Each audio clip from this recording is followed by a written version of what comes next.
किसी की गोदी में बैठा हुआ मीडिया है, ये जनता का मीडिया नहीं है। एक जमाना था जब लोग झूठ बोलते थे और अखबार या मीडिया सच निकाल के लाता था, और आज एक ऐसा जमाना है कि अखबार और मीडिया वाले झूठ बोलते हैं और जनता उसका फैक्ट चेक कर रही होती है। सोशल मीडिया पर आप देखेंगे जो एंटी मोदी सेंटीमेंट है, अगर उस पर कोई काम कर रहा है तो हम उसको रातों रात हीरो मान लेते हैं, लेकिन एक्चुअली में वो इमोशंस को कैश कर रहा था। किसी भारतीय जनता पार्टी के नेता ने कुछ कहा होगा तो आधे घंटे में उसका क्रिटिक 8-10 डिजिटल मीडिया चैनल्स पर आ जाएगा। मोदी विरोध का भी एक बहुत बड़ा मार्केट है और उस मार्केट से भी व्यूज आते हैं तो पैसा आता है। सेंटीमेंट को भुना करके बहुत से लोगों ने घोड़ा गाड़ी बंगला कर लिया है। तो जब आप सरकार को क्रिटिसाइज करेंगे तो सरकार आपको विज्ञापन नहीं देगी। सरकार इनडायरेक्टली आपको कंट्रोल करती है कि आप हमारी आलोचना मत करो, आप हमारे को क्रिटिसाइज मत करो, तो आपको पैसा मिलेगा, तो आपको एडवर्टीजमेंट मिलेगा, स्पॉन्सरशिप्स मिलेगी फ्रॉम द गवर्नमेंट। तो बहुत सारे जो डिजिटल मीडिया के लोग हैं वो उस पैसे के लिए, उस एडवर्टीजमेंट को पाने के लिए अपने काम को, अपने जमीर को, अपनी ईमानदारी को कहीं ना कहीं कॉम्प्रोमाइज करते हैं, और वो उनके काम में फिर झलकता भी है। जो एक पत्रकार के तौर पर एक अच्छे जनवादी सवाल हो सकते थे, जनता से जुड़े हुए मसलों पर सवाल हो सकते थे, सरकार को अकाउंटेबल ठहराया जा सकता था, वो अब घूम फिर के आ गए हैं कि आप थकते क्यों नहीं हैं, आपके अंदर कौन सा करंट दौड़ता है, आप जो है कौन सी चाय पीते हैं, आप बटुआ रखते हैं कि नहीं रखते हैं। इस तरह के फालतू पिलपिले सवाल उनके देखने को मिलते हैं। क्यों? क्योंकि वो पेड है, चरण वंदना है वो सीधी सीधी। लेकिन दलित पॉलिटिक्स या लीडरशिप को ये लगता है कि हम लोग दलित हैं तो उनके गुलाम हैं। वो हमसे ऐसा उम्मीद करते हैं कि हम उनके लिए जो काम है एक कार्यकर्ता के तौर पे करेंगे, एक पत्रकार के तौर पर नहीं करेंगे। हमारे दलित बहुजन लीडर्स का जो अपने आप में एक एटीट्यूड है दलित मीडिया के प्रति, वो हीन है। जब वो सत्ता में नहीं है या सत्ता से बाहर है तो वो उनको लगता है कि उनके हर मसले को हम लोग उठाएं, उस पर बात करें, उनके इंटरव्यूज करें, उनकी बाइट चलाएं, उन्होंने कोई ट्वीट कर दिया तो उस पर खबर बना दें। लेकिन दलित बहुजन मीडिया को आपकी भी तो जिम्मेदारी है ना कि आप उसको पुश करें। आप जाइए, उनकी रैलीज में जाइए, उनके पीछे भागिए, आपका माइक छोड़ के वो आज तक का माइक पकड़ लेंगे। तो उनको लगता है कि ये दलित व्यक्ति अगर मीडिया चला रहा है तो इसकी प्राइम रिस्पॉन्सिबिलिटी ये कि दिन रात हमारे नेता को दिखाता रहे। अब आपका नेता घर से बाहर ही नहीं निकल रहा, अब आपका नेता ट्वीट ही नहीं कर रहा, आपका नेता आंदोलन नहीं कर रहा, आपका नेता किसी से मिलने नहीं जा रहा, आप सड़क से संसद तक कहीं दिखता नहीं है। क्या बात करें हम उस नेता की? खबर कब बनती है? खबर जब बनती है जब कुछ एक्शंस लिए जाते हैं। दलितों को बेवकूफ समझने की गलती ना करें। वो अपने नेताओं से मोहब्बत करता है, लेकिन जब वो नेता दगाबाजी करते हैं ना तो वो उन्हें किसी लायक भी नहीं छोड़ता। भगवा करण को, भगवा झंडे को अगर कोई हरा सकता है तो वो जय भीम का झंडा है। अगर ब्राह्मणवाद को, मनुवाद को कोई चीज हरा सकती है तो वो सिर्फ और सिर्फ अम्बेडकरवाद है। मनुस्मृति को कोई चीज हरा सकती है तो वो सिर्फ और सिर्फ संविधान है। गोलवलकर, सावरकर की विचारधारा को कोई हरा सकता है तो वो बाबा साहिब डॉक्टर अम्बेडकर का विचार है। तो ये आंदोलन हमारा सदियों पुराना आंदोलन है। मैं दिल्ली में बैठ के प्रधानमंत्री की आलोचना करके जिंदा रह सकता, लेकिन मैं बस्तर में, मैं झारखंड, बिहार, उत्तर प्रदेश, हरियाणा, पंजाब के किसी गांव में बैठ के मैं विधायक की आलोचना करूं, मैं वहां के किसी पार्षद की आलोचना करूं, उसके करप्शन को उजागर करूं, मुश्किल है कि मैं जिंदा रहूं। ये मुकेश चंद्राकर का केस इस बात का परफेक्ट एग्जाम्पल है कि आपकी जान ले सकता है। मैं जाति की समस्या पर बात करता हूँ और जातिवाद को खत्म करने की बात करता हूँ, लेकिन फिर भी मुझे जातिवादी घोषित किया जाता है कि वो कत्ल तक कराए तो चर्चा नहीं होता और हम वहां भी निकाले तो बदनाम हो जाता है।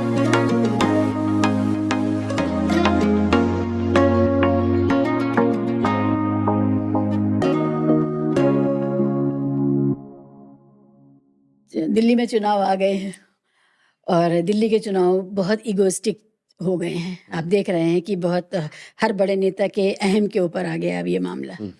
और जब चुनाव आता है तो मीडिया की सहालगें होती हैं, उनके साए होते हैं। तो आपको क्या लगता है डिजिटल मीडिया कितना दूर है अभी उस करप्शन से जो कॉरपोरेट मीडिया करता है चुनाव के दौरान, यानी कि sponsored videos, sponsored packages, sponsored interviews और पहले से सवाल दिए हुए इंटरव्यूज? क्या डिजिटल मीडिया में आप इस चीज़ का इसकी आमद देख रहे हैं? तो शिवाजी, बहुत इंपॉर्टेंट सवाल है, क्योंकि मीडिया को, डिजिटल मीडिया को लेके अब एक लोगों में ओपिनियन बना था कि जो मनु मीडिया है, मनुस्ट्रीम मीडिया है, उसके मुकाबले डिजिटल मीडिया प्रोग्रेसिव मीडिया है। और जैसे आपने चुनाव का जिक्र किया, तो हम पत्रकारिता के पेशे में जो लोग हैं वो जानते हैं कि हमारे लिए चुनाव एक किसी त्योहार की तरह होता है और एक हमारे लिए लर्निंग लैब होती है। वो हर समय हमको ये बोला जाता है कि जब चुनाव होगा तो ग्राउंड में जाओ और तब जो जनता के मसले हैं, आप जनता की चीज़ों को समझ सकते हो और बहुत अच्छा ओपिनियन बना सकते हो। रियलिटी चेक होता है चुनाव में। तो एक जर्नलिस्ट के लिए चुनाव किसी त्योहार की तरह है, उसकी अपनी कैपेसिटी बिल्डिंग के लिए, पर्सपेक्टिव बिल्डिंग के लिए और काम सीखने के लिए। तो बतौर पत्रकार हम चुनाव का इंतजार करते रहते हैं कि कौन से राज्य का चुनाव आने वाला है यार, वहाँ जाएंगे, बढ़िया से रिपोर्टिंग करेंगे, ग्राउंड रिपोर्टिंग करेंगे, ओपिनियन लोगों के जानेंगे और कोशिश करेंगे ये जानने की कि सरकार ने कितना काम किया। लेकिन अब जैसे आप माहौल को देख रही हैं, जिसको आप लोग मेन स्ट्रीम मीडिया कहते हैं, हम उसको मनु स्ट्रीम मीडिया कहते हैं, कुछ लोग गोदी मीडिया कहते हैं, उसको लेके एक मीडिया लिटरेसी आई है। लोग समझ रहे हैं कि वो मीडिया दरअसल जनवादी पत्रकारिता नहीं करता है, वो अपने हितों को साधने का काम करता है, वो सरकार के इशारे पे काम करता है। गोदी मीडिया जो नाम है ये अपने आप में इस बात को साबित करता है कि जनता अब इसका इस्तेमाल करे कि भाई ये किसी की गोदी में बैठा हुआ मीडिया है, ये जनता का मीडिया नहीं है। इसलिए उसको लेके एक मीडिया लिटरेसी है कि नहीं, टीवी वाले जो बोल रहे हैं, अखबार वाले जो बोल रहे हैं, वो ज़रूरी नहीं कि सच हो। एक ज़माना था जब लोग झूठ बोलते थे और अखबार या मीडिया सच निकाल के लाता था, और आज एक ऐसा ज़माना है कि अखबार और मीडिया वाले झूठ बोलते हैं और जनता उसका फैक्ट चेक कर रही होती है। सोशल मीडिया पर आप देखेंगे, ट्विटर पे या किसी प्लेटफॉर्म पे, तो उसका फैक्ट चेक किया जाता है कि नहीं, ये पत्रकार झूठ बोल रहा है, इसने गलत बयानी की है। तो अब एक ऐसा माहौल बन गया है। इस पूरे कंटेक्स्ट में अगर आप देखेंगे तो डिजिटल मीडिया जो सो कॉल्ड प्रोग्रेसिव मीडिया है, अल्टरनेटिव मीडिया वर्ड भी इस्तेमाल किया जाता है कि ये लेगेसी मीडिया के मुकाबले एक अल्टरनेटिव मीडिया है जो थोड़ा ज़्यादा जनवादी है, जो ज़्यादा लोकतांत्रिक है, जो ज़्यादा जिसके अंदर ज़्यादा डाइवर्सिटी है और वो सेंसिटिव है मसलों को लेके। जब शुरू-शुरू में डिजिटल मीडिया का उभार आया तो आपने देखा कि सोशल मीडिया जो प्लेटफ़ॉर्म्स आए, फ़ेसबुक, ट्विटर, इंस्टाग्राम या इस तरह के जो प्लेटफ़ॉर्म्स थे, तो उसपे जो लेगेसी मीडिया थे उन्होंने भी अपना कब्ज़ा किया। क्योंकि जिनके बड़े चैनल थे, बड़े अखबार थे, उन्होंने अपने यूट्यूब चैनल शुरू कर लिया, अपना फ़ेसबुक हैंडल बना लिया और एक बड़ा हिस्सा मीडिया का उनके पास वहाँ पर भी चला गया। उन्होंने उस एरिया को कैप्चर कर लिया। लेकिन बाद में जैसे-जैसे वो स्पेस बढ़ा और लोगों ने, हमारे जैसे लोगों ने, बाकी लोगों ने उस स्पेस पे रिक्लेम किया, अपनी पोजीशन दर्ज की, तो लोगों को ये उम्मीद बनी कि भई ठीक है, मनु मीडिया नहीं हमारे लिए कुछ काम कर रहा है या वो अपने किसी के दबाव में काम कर रहा है, तो ये अल्टरनेटिव मीडिया वाले बहुत अच्छा काम कर रहे हैं और शुरू-शुरू में अच्छी रिपोर्ट्स भी आई, काफ़ी अच्छी रिपोर्ट्स को सराहा भी गया। लेकिन यहाँ पे एक फैक्ट काम करता है, एक इमोशन काम करता है कि जो भी मोदी विरोधी है, जो एंटी मोदी सेंटीमेंट है, अगर उस पे कोई काम कर रहा है तो हम उसको रातों रात हीरो मान लेते हैं। जो प्रधानमंत्री नरेंद्र मोदी, जो आरएसएस या बीजेपी को पसंद नहीं करता या उनकी नीतियों को, उनकी पॉलिसीज को पसंद नहीं करता, तो अगर उनके खिलाफ या उनके काम को कोई क्रिटिसाइज करे तो लोग उसको हीरो बना देते हैं ओवरनाइट कि अरे वाह, क्या बढ़िया काम करके आया है, ये मीडिया वाले तो नहीं कर रहे लेकिन ये कर रहे हैं। तो इस कड़ी में कई अच्छी स्टोरीज भी आई और लोगों को उम्मीद बंधी। तो यहाँ जो डिजिटल मीडिया का जिसने आपने आपने जिक्र किया, उसने इस मार्केट को पकड़ा कि जो एक प्रो मोदी है जो गोदी में बैठ गया है, लेकिन जो गोदी में नहीं बैठा है वो पीछे से चूंटी काट रहा है उस वाली मीडिया को कुछ जगह चाहिए थी, उसको कुछ कैप्चर करना था, तो उसने एंटी मोदी सेंटीमेंट पे काम किया और इसमें मुस्लिम सेंटीमेंट भी काम किया। आप अगर देखेंगे इस चीज़ को कि मोदी विरोध में जब वो प्रधानमंत्री बन गए 2024 में, तो भारत के मीडिया ने तो दंडवत प्रणाम करना शुरू कर दिया। ये कुछ मीडिया उभर कर आए जिन्होंने प्रधानमंत्री नरेंद्र मोदी की पॉलिसीज को, उनके बयानों को, उनकी रणनीति को, उनके काम करने के तरीकों को क्वेश्चन किया। तो जनता को लगा कि ये अच्छा मीडिया बन रहा है, लेकिन एक्चुअली में वो इमोशंस को कैश कर रहा था कि जो लोग मोदी को पसंद नहीं कर रहे हैं उसके इमोशंस के साथ में मार्केट को कैसे कैप्चर किया जाए। तो ये डिजिटल मीडिया ने इस सेंटिमेंट को खेला, इमोशंस को खेला और एंटी मुस्लिम सेंटिमेंट्स को भी उन्होंने कैश किया, क्योंकि कहीं ना कहीं आप देखेंगे कि जो मुस्लिम समाज के लोग हैं, अगर उनके सामने इस तरह से पेश कर दिया जाए कि बीजेपी, आरएसएस, मोदी आपके सबसे बड़े दुश्मन हैं, या उनकी समस्याओं को, मॉब लिंचिंग को, 3 तलाक को, हिजाब को एक अलग सेंटिमेंट के उसमें पेश कर दिया जाए कि देखिए आपके ऊपर थोपा जा रहा है, ये किया जा रहा है, तो मुस्लिम्स बहुत वेलकम करते हैं उस चीज़ को। उनको लगता है कि, मतलब कई बार मैं बोलता हूँ इस बात को कि मुस्लिम्स जो हैं वो बेचारे, इस ऐसी स्थिति है उनकी कि ना उनका कोई लीडरशिप है, ना उनकी कोई अपनी आइडियोलॉजी बनी है, ना उनकी कोई अपने एजेंडाज हैं कि किस पे काम करें। वो बस इसी सेंटिमेंट पे वोट करते हैं, इसी सेंटिमेंट पे एक्टिव होते हैं कि वो इसको हराना है, मोदी को हराना है या बीजेपी को हराना है। तो वो सेंटीमेंट को इन मार्केट्स के जो प्लेयर्स थे इन्होंने पकड़ा और डिजिटल मीडिया के ज़रिए इन्होंने अपने प्लेटफॉर्म्स को लॉन्च किया और उसको कैप्चर करके काफ़ी सारा काम किया। तो मैं मानता हूँ कि जो डिजिटल मीडिया था ये कोई बहुत एकदम ऐसा लोकतांत्रिक मीडिया नहीं था जिसने सिर्फ देश की बेहतरी के लिए काम किया। उन्होंने मार्केट को भी अपने दिमाग में रखा है कि इस समय क्या चल रहा है, या तो आप खिलाफ हो जाइए या आप साथ में हो जाइए। तो जो साथ थे वो अपना काम कर रहे थे, लोगों ने खिलाफ होके भी एक मार्केट को पकड़ा और उसको कैश किया। बहुत बड़ी बातें आपने यहाँ मेरे सामने रख दी हैं, मैं क्या क्या पूछूं आपसे अब। देखिए, जो प्रोग्रेसिव मीडिया है, जो जिसका एक दूसरा नाम अब डिजिटल मीडिया हो गया है, उस प्रोग्रेसिव मीडिया का एजेंडा क्या था? क्या वो किसी एक पर्टिकुलर प्रोग्रेसिव थॉट को आगे बढ़ा रहा था, या सिर्फ वो रिएक्ट कर रहा था, रिएक्शनरी मीडिया बन गया था कि सरकार ये कर रही है और कॉरपोरेट मीडिया ये कर रहा है, तो हमें उसी को पकड़ के और जल्दी से आधे घंटे में 15 मिनट में उसका क्रिटिक पेश कर देना है ना? तो एक ये बहुत बड़ा मार्केट है कि आज किसी भारतीय जनता पार्टी के नेता ने कुछ कहा होगा, तो आधे घंटे में उसका क्रिटिक 8-10 डिजिटल मीडिया चैनल्स पर आ जाएगा। तो ये प्रोग्रेसिवनेस नहीं है, क्योंकि वो कहीं से भी प्रोग्रेसिव वैल्यूज को आगे बढ़ाए बगैर वो सिर्फ क्रिटिक कर रहे थे। तो ये क्रिटिक जो है वो एक, आपने सही कहा कि मोदी विरोध का भी एक बहुत बड़ा मार्केट है, और उस मार्केट से भी व्यूज आते हैं तो पैसा आता है। मेरे इसी चैनल पे किसी ने कहा भी कि मुस्लिम सेंटीमेंट को भुना करके बहुत से लोगों ने घोड़ा गाड़ी बंगला कर लिया है और मुसलमानों को कुछ नहीं मिला, मुसलमानों को कोई राहत नहीं मिल रही है। मुसलमान मांग क्या रहा? आपने सही कहा, मुसलमान की एजेंडा क्या है? वो तो कह रहा है सिर्फ जिंदा रहने दो, लिंचिंग मत करो। ना तो वो शिक्षा मांग रहा है, ना रोजगार मांग रहा है, ना वो किसी और तरह की भागीदारी मांग रहा है सत्ता में, सरकार में। ये नहीं कह रहा कि पार्लियामेंट में हमारे लोग कम क्यों हैं, या दूसरी विधानसभाओं में कम क्यों है, कुछ नहीं कह रहा। वो कह रहा है जिंदा रहने दो। तो यहाँ तक मामला पहुंच गया है। अब मैं और गहरा एक पिन पॉइंटेड सवाल आपसे करती हूँ। मैंने देखा 2-3 दिन में ही बहुत बड़े नेताओं ने पॉडकास्टर्स को वक्त दिया।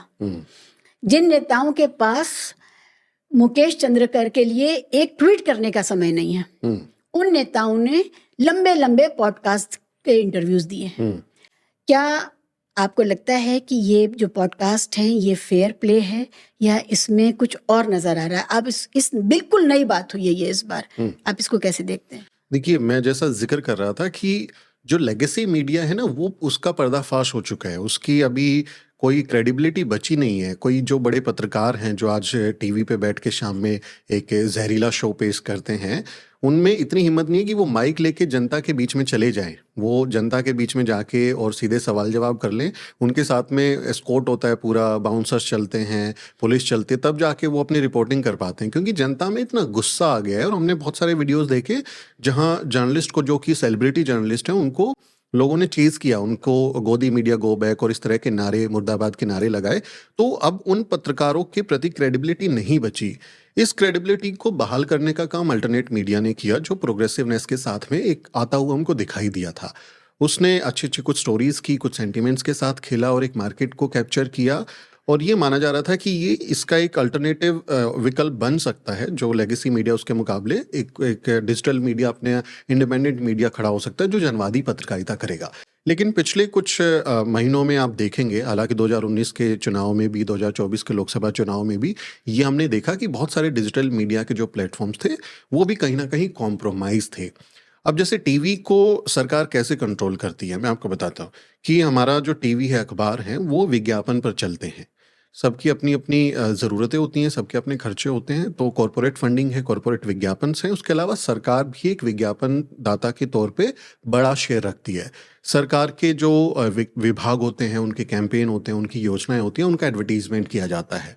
और आपने देखा होगा अखबारों के पहले पन्ने पर पूरा का पूरा पन्ना सरकार के काम के बारे में होता है।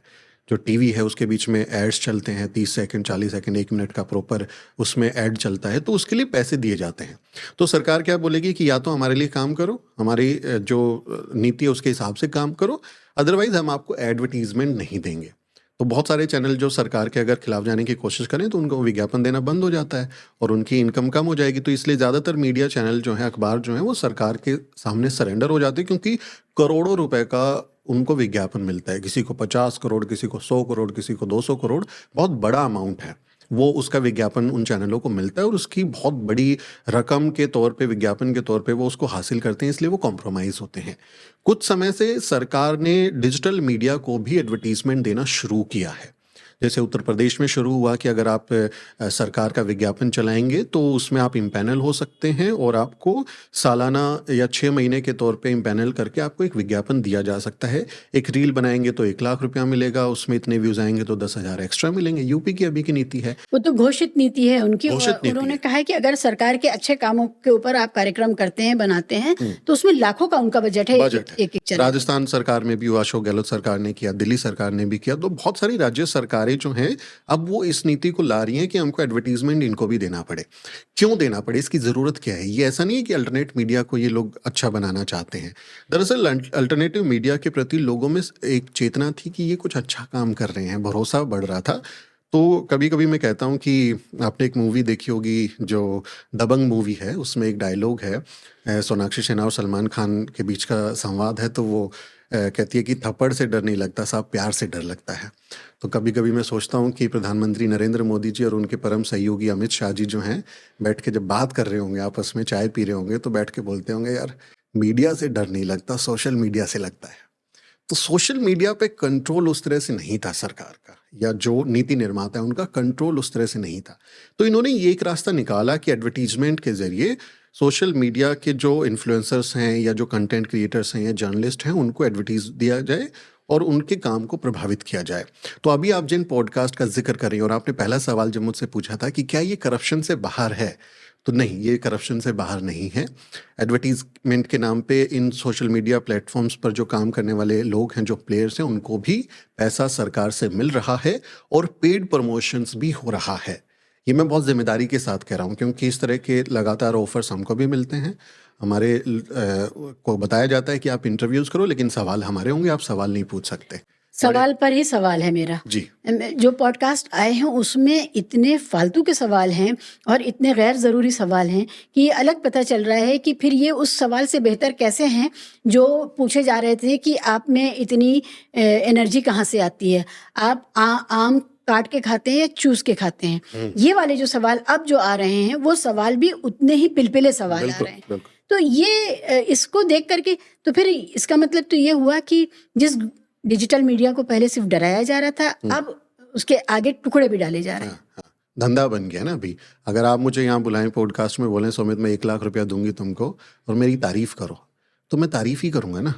मैं आपके बारे में बहुत आपके कसीदे कर दूंगा, अरे शिवाजी आप क्या हैं, कितना अच्छा काम करती हैं, आपने बहुत इम्पैक्टफुल काम किया है, आप इतनी बड़ी पत्रकार हैं, तो मैं आपकी सिर्फ तारीफ कर सकता हूँ।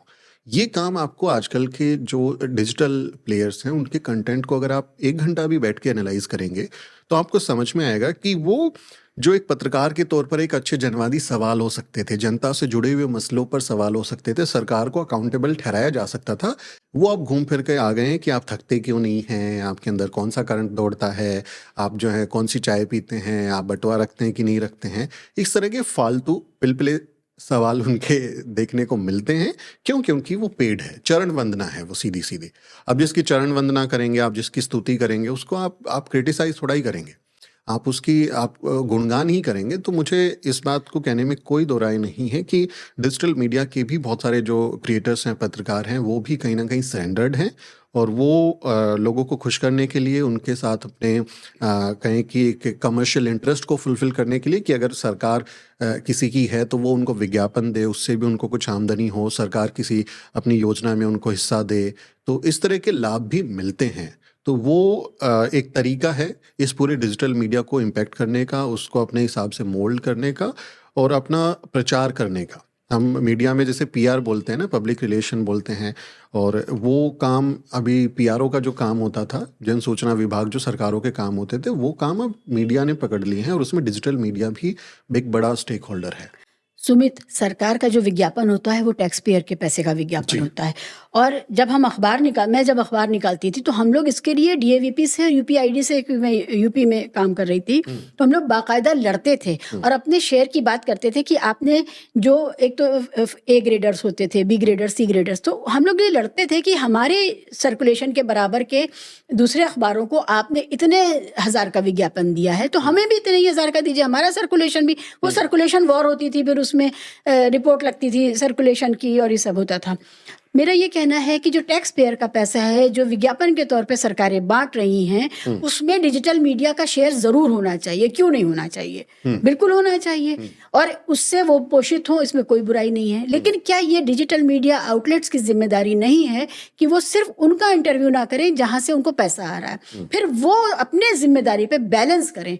तो इस लिहाज से मैं देखती हूँ कि कुछ पार्टियां बहुत एग्रेसिव हैं और वो जगह पा रही हैं, और बाकी की पार्टियां नज़रअंदाज की जा रही हैं। वो पार्टियां इंपॉर्टेंट हैं मगर वो दिख नहीं रही हैं। डिजिटल मीडिया अपने ऊपर ये जिम्मेदारी आयद करेगा क्या कि हम फेयर दिखें और हम फेयर बने भी रहें? देखिए, जब लेगेसी मीडिया की शुरुआत हुई तो उसके ऊपर भी ये जिम्मेदारी थी कि वो हमेशा जनवादी काम करेगा। लोकतंत्र का चौथा खंभा जिसे कहा गया कि आपकी इतनी अहमियत है कि आपके ऊपर लोकतंत्र टिका हुआ है। आप एक पिलर हैं, अगर वो पिलर हट गया तो वो भरभरा के इमारत गिर जाएगी।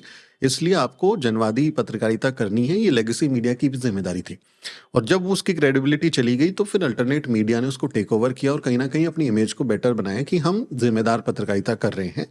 लेकिन सबके चैलेंजेस होते हैं, सबको फाइनेंस की ज़रूरत होती है, एडवर्टीजमेंट स्पॉन्सर्स की ज़रूरत होती है, और सरकार ऐसा नहीं है कि वो आपको एडवर्टीजमेंट दे रही है तो वो आपको ये नहीं देख रही कि आप काम कैसा कर रहे हो। आप जब उनकी आलोचना करते हो कि भाई आपने तो योजना लागू करी थी, इतना दावा किया था, ज़मीन पे तो वो है नहीं, हकीकत तो उसकी है नहीं। तो जब आप सरकार को क्रिटिसाइज करेंगे तो सरकार आपको विज्ञापन नहीं देगी। सरकार इनडायरेक्टली आपको कंट्रोल करती है कि आप हमारी आलोचना मत करो, आप हमारे को क्रिटिसाइज मत करो, तो आपको पैसा मिलेगा, तो आपको एडवर्टीजमेंट मिलेगा, स्पॉन्सरशिप्स मिलेगी फ्रॉम द गवर्नमेंट। तो बहुत सारे जो डिजिटल मीडिया के लोग हैं वो उस पैसे के लिए, उस एडवर्टीजमेंट को पाने के लिए अपने काम को, अपने ज़मीर को, अपनी ईमानदारी को कहीं ना कहीं कॉम्प्रोमाइज़ करते हैं, और वो उनके काम में फिर झलकता भी है। तो ये डिजिटल मीडिया की नो डाउट की जिम्मेदारी थी कि आप उसको बेहतर तरीके से करें, और कुछ समय जो है उसको देख के लगा भी था कि वो बहुत जिम्मेदारी के साथ काम कर रहे हैं। लेकिन बाद में हमने देखा कि जब जैसे ऑडियंस बना लेते हैं लोग कि शुरू में थोड़ा सा काम करो, दलित बहुजन मसलों पे काम करो, जय भीम बोलो तो दलितों में अपनी पहचान बना लो, मुसलमानों को थोड़ा सा दिखाओ कि वो पीड़ित हैं, सरकार कैसे उनके खिलाफ काम कर रही है, तो मुसलमान ऑडियंस को थोड़ा सा ले लो। तो इस तरह से ऑडियंस बिल्ड करके लोगों ने कॉम्प्रोमाइज़ किए हैं, और वो उनके काम में झलक रहा है कि जब 2 मिलियन 5 मिलियन उनके ऑडियंस हो गए तो सडनली उनका शिफ्ट हो जाता है। हमारे देश में तो मतलब ये परंपरा रही है लोगों की चरित्र बदलने की, और डिजिटल मीडिया में कई ऐसे बड़े इन्फ्लुएंसर्स जिन्होंने पिछले दिनों अपना पूरा चरित्र बदल लिया। वो सरकार के साथ चले गए, उन्होंने ओपिनियन को पूरा बदल के रख दिया, जो क्रेडिबिलिटी उनकी थी वो पूरी की पूरी बदल गई, सरकार के साथ वो चले गए। तो ये काम हुआ है। डिजिटल मीडिया के इन्फ्लुएंसर्स की, क्रिएटर्स की, जर्नलिस्ट की ये जिम्मेदारी थी कि वो इस भरोसे को बनाए रखते कि आप अगर डिजिटल पत्रकार हैं तो आपके ऊपर हम थोड़ा ज़्यादा भरोसा कर रहे हैं। किसी और लेगेसी मीडिया के वो चमकते दमकते चेहरे पे उतना भरोसा नहीं है जितना आपकी ग्राउंड रिपोर्टिंग पे भरोसा है।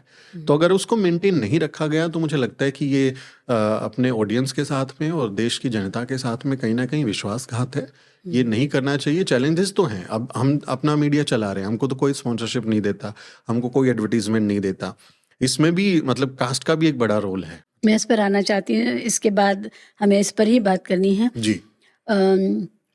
पिछले कई सालों से मेन स्ट्रीम मीडिया ने, कॉरपोरेट मीडिया ने कोई बड़ी स्टोरी जो जनता के पक्ष की हो वो क्रैक नहीं करी है। उसको पिछले 10-11 सालों में ना कोई भ्रष्टाचार नज़र आया है, ना सरकार की कोई कमी नज़र आई है, ना कुछ नहीं। चाहे बॉर्डर पे कुछ हो रहा हो, चाहे मणिपुर पे कुछ हो रहा हो, चाहे कहीं भी। ये जो डिजिटल मीडिया जिसको अब ये लंबे इंटरव्यूज़ मिल रहे हैं, पॉडकास्ट मिल रहे हैं, क्या इसने कोई ऐसा सवाल आपकी नज़र से गुजरा कि मुकेश चंद्रकर के ऊपर सवाल पूछा हो, मणिपुर पे सवाल पूछा हो, या जो पूरा करप्शन का, मुकेश अंबानी के करप्शन का जो सवाल है कि उसके ऊपर कितना बड़ा कर्ज था और उसको कम करके कितनी बड़ी रियायत दे दी गई है, और जनता का पैसा, एसबीआई विदेश से कर्ज मांगने को मजबूर हो गया, एसबीआई जैसा बैंक, और मुकेश अंबानी को कर्जे में राहत दी जा रही है। ये वाले सवाल जब नेता आपके सामने बैठा आप तब नहीं कर रहे हैं, तो उसके पीठ पीछे आप कुछ भी करते रहे, कितनी भी क्रांति करते रहे, वो क्रांति कितनी खोखली है।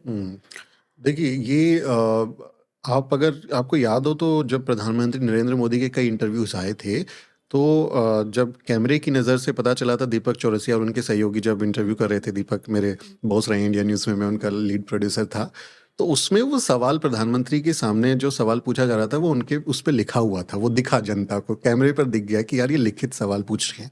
तो अब क्या हो रहा है कि बहुत सारे जो नेता हैं, जो लीडर्स हैं, वो जब आपको इंटरव्यू देते हैं तो इंटरव्यू देने से पहले ही वो सवाल मांग लेते हैं। वो कहते हैं कि आप अपने सवाल लिख के दे दीजिए और फिर हम जो है इंटरव्यू करेंगे। पॉडकास्ट में भी सवाल पॉडकास्ट में भी, हर जगह पे, वो चाहे आपको लग रहा होगा कि वो बहुत रैंडम इंटरव्यूज हैं और ऐसे ही चल रहे हैं, ऐसा नहीं होता। वो आपसे लिखित सवाल मांग लेते हैं। उस सवाल में से वो बोलेंगे ये सवाल हटाओ, ये हटाओ, ये हटाओ, ये सवाल है, या वो अपनी तरफ से ऐड कर देंगे। अब आप देखिए कि राजीव सरदेसाई की जो किताब आई है 2024 के इलेक्शन में, उन्होंने इस बात का जिक्र किया है कि प्रधानमंत्री नरेंद्र मोदी का जो पीएमओ की तरफ से उनका जो इंटरव्यू किया गया, उसमें आज तक की पूरी टीम थी। सुधीर चौधरी और उनके सहयोगी राहुल कंवल और कई पत्रकार थे, और वो राउंड टेबल एक उन्होंने उनका इंटरव्यू किया था। अब राजदीप सरदेसाई खुद उसमें इंडिया टुडे ग्रुप के एडिटर हैं, वो लिखते हैं कि वो दरअसल प्रधानमंत्री कार्यालय के ऑफिस की तरफ से रिकॉर्ड किया गया था और उन्हीं की तरफ से एडिट करके फाइनल हमको क्लिप दी गई थी कि अब ये चला लीजिए। तो ये उन्होंने खुद मान लिया, उन्होंने खुद बता दिया कि कैसे ये पूरा का पूरा कंट्रोल हो रहा है। तो ज़्यादातर मीडिया को जब इंटरव्यू दिए जाते हैं, चाहे वो मेन स्ट्रीम मीडिया हो, चाहे वो अल्टरनेटिव या डिजिटल मीडिया हो, उनसे बोला जाता है कि आप जो हैं पहले सवाल लिख के भेजिए, और उन सवालों पर जब उनकी सहमति हो जाती है या कोई डील हो जाती है या कोई बात हो जाती है कि भाई ऐसे ऐसे करना है, तब वही सवाल पूछे जाते हैं। आप अगर एक पैटर्न देखेंगे उनके कुछ लोगों के इंटरव्यूज अगर आप देखें, तो प्रधानमंत्री ने भी हाल ही में एक पॉडकास्ट किया और भी कई लोग कर रहे हैं, तो आपको वो सिमिलैरिटी नजर आएगी कि एक जैसे सवाल हैं। तो सारे पत्रकारों के दिमाग में एक ही सवाल आ रहा है, एक तरह की भाषा है, एक ही तरह के शब्द हैं, ये कैसे हो गया, ये चमत्कार कहाँ से हो गया। तो वो बाकायदा लिखित एक परमिशंस होती हैं, और कई बार हमारे सामने भी इस तरह की स्थिति हुई। कोई बहुत बड़े कई नेताओं ने, उनकी टीम ने हमको इंटरव्यू के लिए अप्रोच किया। जब हमने कहा कि हम जो अपने सवाल पूछेंगे, तो उन्होंने कहा कि नहीं, आप लिखित सवाल दीजिए, हम बताएंगे कि कौन से पूछने हैं, और एडिट और रिकॉर्डिंग हमारी टीम करेगी। तो हमने बोला हम आपकी पीआर टीम थोड़ा ही हैं कि हम आपके लिए जो है पीआर का काम करें। आपकी एडवर्टाइजिंग कोई एजेंसी नहीं चला रहे ना, हम एक मीडिया हाउस चला रहे हैं, हम एक मीडिया ऑर्गेनाइजेशन चला रहे हैं। तो हमारी रिस्पॉन्सिबिलिटी है कि हम अपनी ऑडियंस को ऑथेंटिक चीज़ें देंगे। जो सवाल आपको मुश्किल में डालेंगे, आप उन सवालों को हटा दोगे और अपना बना बनाया जवाब दोगे, क्रॉस क्वेश्चनिंग नहीं करने दोगे, सप्लीमेंट्रीज नहीं पूछने दोगे, तो फिर वो पीआर एक एजेंडा हो गया ना, कि आपने जो बोला वही हो गया। तो ये लिखित सवाल देने के बाद में इस तरह की रिकॉर्डिंग्स हो रही हैं, और इसको अगर आप थोड़ा सा भी दिमाग लगा के कोई भी 2-4-5 वीडियोस आप देख लेंगे ना, आपको समझ में आ जाएगा कि ऑथेंटिक इंटरव्यू और पेड इंटरव्यू में क्या फ़र्क है। वो मुझे लगता है अब जनता इतना तो समझ गई है कि भाई ये इतना तस्वीर साफ नहीं है जितनी दिखाने की कोशिश हो रही है। पहले हमें लगता था कि विज्ञापन जगत हमारा जो अटेंशन है उसका सौदा करता है और विज्ञापन लेकर के आता है, चाहे वो टीवी कंपनी हो, चाहे वो टायर हो, चाहे वो शराब की कंपनी हो, चाहे वो और किसी तरह की इंडस्ट्री हो, वहाँ से वो हमारे अटेंशन का सौदा करता है। डिजिटल मीडिया पर भी हमारे दर्शकों के अटेंशन का सौदा हो रहा है। सवाल क्या पूछे जा रहे हैं, उसी से ईमानदारी की आप पहचान कर सकते हैं कि ये देसी घी है या इसमें कितना दूसरा घी तेल मिला हुआ है, उसका आप कर सकते हैं। आप ये कह रहे हैं कई अभी और इंटरव्यूज़ आने वाले भी हैं, तो हम लोग अब उसको चिन्हित करेंगे, और दर्शकों से भी रहेगा मेरा कि आप लोग भी अपने जो भी आपके पसंदीदा नेता हैं, उन्होंने जहाँ जहाँ इंटरव्यू दिया उसको आप देखिए कि आपके सवाल उठाए गए या नहीं उठाए गए। सुमित, आप दलित बहुजन के लिए काम करते हैं। दलित बहुजन से बड़ा कोई मुद्दा ही नहीं है इस समय भी। तो अभी आपको किसी ने अप्रोच किया, किसी भी पार्टी ने, दलित बहुजन के लिए काम करने वाली किसी पार्टी ने अप्रोच किया या किसी ने? देखिए, ये कई जो हमारी पार्टियां हैं और उनके नेता हैं, उनके जो समर्थक हैं, वो मेरे जवाब से नाराज़ होने वाले हैं। तो मैं पहले ही क्लियर कर दूं कि आप नाराज़ होते हैं तो मैं सच कह रहा हूं, आपको बुरा लग रहा है तो लगाइए, मैं सच आपको बता रहा हूं।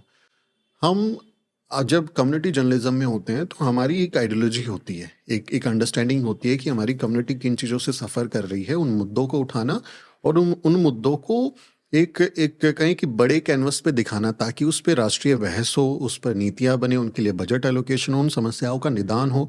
जैसे दलित उत्पीड़न हो रहा है, तो दलित उत्पीड़न को हम राष्ट्रीय मुद्दा बनाना चाहते हैं कि आप देखिए इतने सारे एट्रोसिटीज़ के केसेस हुए हैं, और उस पर सरकार और एक्शंस ले, पुलिस एफआईआर दर्ज करे और उसको अच्छे से उसका क्रियान्वयन करे। तो हमारी कोशिश ये होती है। अब इन मसलों को लेके सारी दलित पॉलिटिक्स भी है कि दलितों के साथ ये उत्पीड़न हो रहा है, दलितों को रिजर्वेशन का फ़ायदा नहीं मिल रहा, दलितों के बैकलॉग नहीं भरे जा रहे, उनकी जो है वैकेंसीज़ को खाली रखा जा रहा है। तो इन्हीं मसलों पर दलित पॉलिटिक्स भी पूरी की पूरी काम करती है। लेकिन दलित पॉलिटिक्स या लीडरशिप को ये लगता है कि जो दलित लोग हैं समहाउ उनको शायद ये लगता है कि हम लोग दलित हैं तो उनके गुलाम हैं। वो हमसे ऐसा उम्मीद करते हैं कि हम उनके लिए जो काम है वो एक कार्यकर्ता के तौर पे करेंगे, एक पत्रकार के तौर पर नहीं करेंगे। उनके समर्थकों को भी यही लगता है, उन नेताओं को भी यही लगता है कि हम उनके किसी भी बयान का, किसी भी एक्शन का, किसी भी काम का एक कार्यकर्ता की तरह बचाव और समर्थन करेंगे, जैसे हम उनके प्रवक्ता हों। और यहाँ ये काम होगा बिना आपको कोई वैल्यू दिए कि आप करो, लेकिन आपको कोई वैल्यू नहीं मिलेगा। मैंने यूपी विधानसभा चुनाव 2022 में 15,000 किलोमीटर से ज़्यादा का अपनी गाड़ी से ट्रैवल किया। मेरी टीम मेरे साथ में थी। करीब करीब हमने 6 लाख रुपए अपनी जेब से खर्च किया और बहुत शानदार स्टोरीज़ हमने यूपी विधानसभा चुनाव में की, जो कि दलित बहुजन पॉलिटिक्स पर मसलों पर वो थी। लेकिन किसी दलित बहुजन लीडर ने उन स्टोरीज़ को ना तो मुद्दा बनाया, ना उन स्टोरीज़ को कभी रीट्वीट किया, ना उन स्टोरीज़ पर कभी कोई एक्शन लिया, ना हमारे को इंटरव्यू या बाइट देने की ज़हमत उन्होंने उठाई। जिन दलित बहुजन नेताओं को मनु मीडिया के लोग गाली देते हैं, दिन रात कोसते हैं, उनको भ्रष्टाचारी घोषित करते हैं, उनको जातिवादी घोषित करते हैं और उनके बारे में एक नेगेटिव कैंपेन फैलाते हैं, दलित बहुजन के बहुत सारे नेता जो हैं उन्हीं माइक्स के पीछे भागते हैं। उनको चाहिए कि जब उनके सामने माइक हो तो वो एएनआई का माइक हो, उनके सामने आज तक या एबीपी न्यूज़ का माइक हो, जी न्यूज़ का माइक हो। वो उनको उनकी आलोचना भी करते हैं कि मनु मीडिया बेकार है, मनु मीडिया बेकार है, लेकिन बाइट भी उन्हीं को देंगे। उनके 5 स्टार होटल में कोई कॉन्क्लेव होगा मीडिया को तो वहीं जाएंगे, वो अपने चैनल के पैनल पे बुलाएंगे तो वहीं जाएंगे। लेकिन दलित बहुजन मीडिया के लोग जो इंडिपेंडेंटली अपना काम करने की कोशिश कर रहे हैं, और अगर हम काम करते हैं, अगर हम दलित एट्रोसिटीज़ को राष्ट्रीय मुद्दा बनाते हैं, अगर हम आरक्षण को, उसकी अकमारी को राष्ट्रीय मुद्दा बनाते हैं, तो इसका फ़ायदा किसको होगा? ये दलित बहुजन पार्टियों को होगा ना, क्योंकि हम अपनी जनता को और ज़्यादा एजुकेट कर रहे हैं। हम अपनी जनता के मसलों को, अपने दलित बहुजन समाज के मसलों को बड़े फलक पर लेके आ रहे हैं, तो इनडायरेक्टली उन्हीं को फ़ायदा होगा। तो उनको चाहिए था कि वो दलित बहुजन मीडिया के प्रति थोड़ी सेंसिटिविटी रखते। कभी बड़े नेताओं ने हमको इंटरव्यू देने की कोशिश नहीं की। हमने कई बार, मैं नाम तो क्या लूँ, जनता समझ जाएगी, मैंने कई बार एक बड़े नेता को फ़ोन किया, 12-13 बार फ़ोन किया। उन्होंने करीब 30 से 40 इंटरव्यू बड़े चैनलों को उन्होंने दिए और हमने खुद उनसे कहा कि हमारा जो शूट होगा वो हाई क्वालिटी का होगा, हमारे पास 4-5 कैमरे होंगे, हमारी टीम होगी। आप दिल्ली के किसी भी 5 स्टार होटल का नाम लीजिए, हम वहाँ पे सेट लगाएंगे। आपको जो 5 स्टार ट्रीटमेंट चाहिए हम वो आपको देंगे, बहुत अच्छा वीडियो क्वालिटी प्रोडक्शन के साथ में। आपको ऐसा लगेगा नहीं कि आपने मतलब किसी हल्के चैनल को इंटरव्यू दिया, आपको बहुत अच्छे से हम लेंगे, इंटरव्यू करेंगे, आपको पूरा रिस्पेक्ट करेंगे। लेकिन उन्होंने आजकल करते हुए हमको इंटरव्यू नहीं दिया, जबकि वो हर दिन किसी मीडिया चैनल को इंटरव्यू दे रहे थे।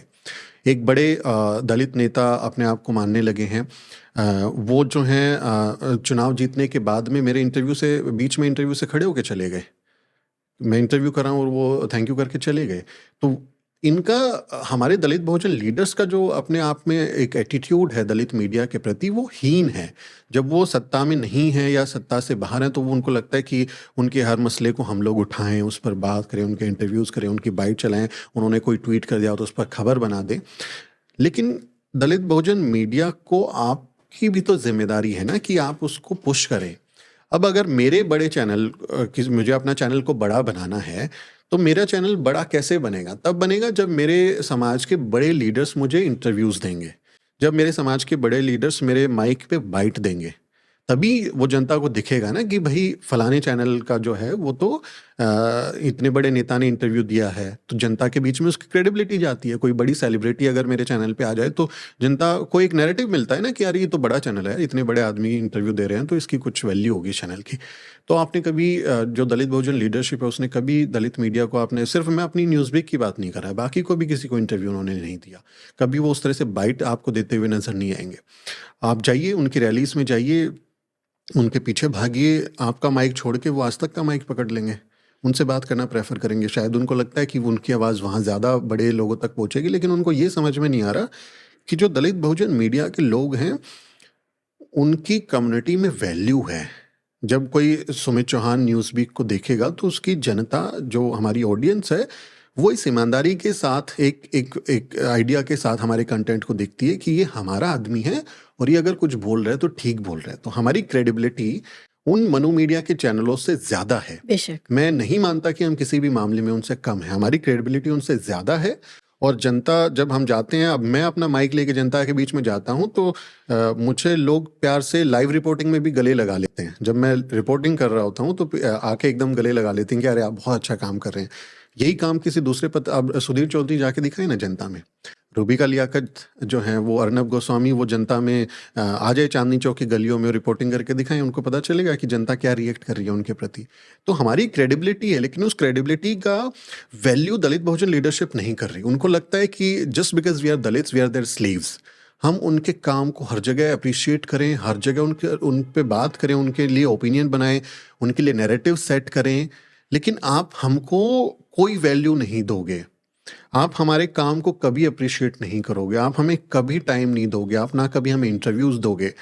दिल्ली में बैठ के हम बात कर रहे हैं, पावर सेंटर है, जो गैर दलित बहुजन पार्टियां हैं, चुनाव में, चुनाव से पहले, चुनाव के बाद क्या क्या ऑफर नहीं करती हैं, क्या क्या चीज़ें नहीं दी जा रही। हम जिस पेड एडवर्टीजमेंट की, पॉडकास्ट की, स्पॉन्सरशिप्स की एडवर्टीजमेंट की बात कर रहे हैं, हर तरह की सुख सुविधा लोगों को नॉन बहुजन पार्टियां ऑफर कर रही हैं कि आप आइए, आपको क्या चाहिए हमको बताइए, हम आपके लिए करेंगे। बहुजन पार्टियां कर रही हैं। नॉन बहुजन पार्टियां, बहुजन बहुजन पार्टियां तो हमको मोह ही नहीं लगा रही। ओके। और मैं ये बहुत दुख के साथ कह रहा हूँ, सच में मैं बहुत दुख के साथ कह रहा हूँ कि जिन जिन लीडर्स को हम बहुत वैल्यू देते हैं, जिनको हम बहुत रिस्पेक्ट करते हैं, जिनके काम को हम बार बार कोट करते हैं कि देखो हमारे नेताओं ने इतना अच्छा काम किया, उन्होंने राष्ट्रीय फलक पर काम किया, बिना भेदभाव के काम किया, इतनी नौकरियां दी, इतना कुछ दिया, वो नेता हमसे बात करना भी पसंद नहीं करते और उनके समर्थक गालियों के अलावा कुछ नहीं देते हमको।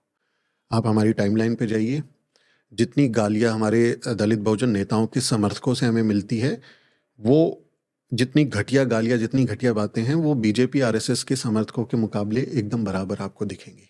जितनी नफरत हमें दूसरी तरफ से मिल रही है, वो इस तरफ से भी मिलती है। क्यों?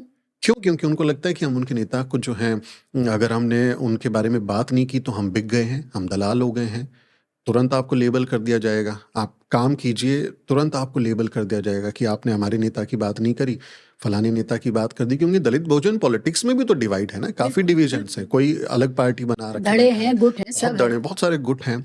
आपने एक की बात की तो दूसरे के गाली देते हैं, दूसरे की बात की तो तीसरे वाले गाली देते हैं, तीसरे की बात की तो चौथे वाली गाली देते हैं। उनको लगता है कि ये दलित व्यक्ति अगर मीडिया चला रहा है, दलित बहुजन मीडिया चला रहा है, तो इसकी प्राइम रिस्पॉन्सिबिलिटी यही है कि दिन रात हमारे नेता को दिखाता रहे।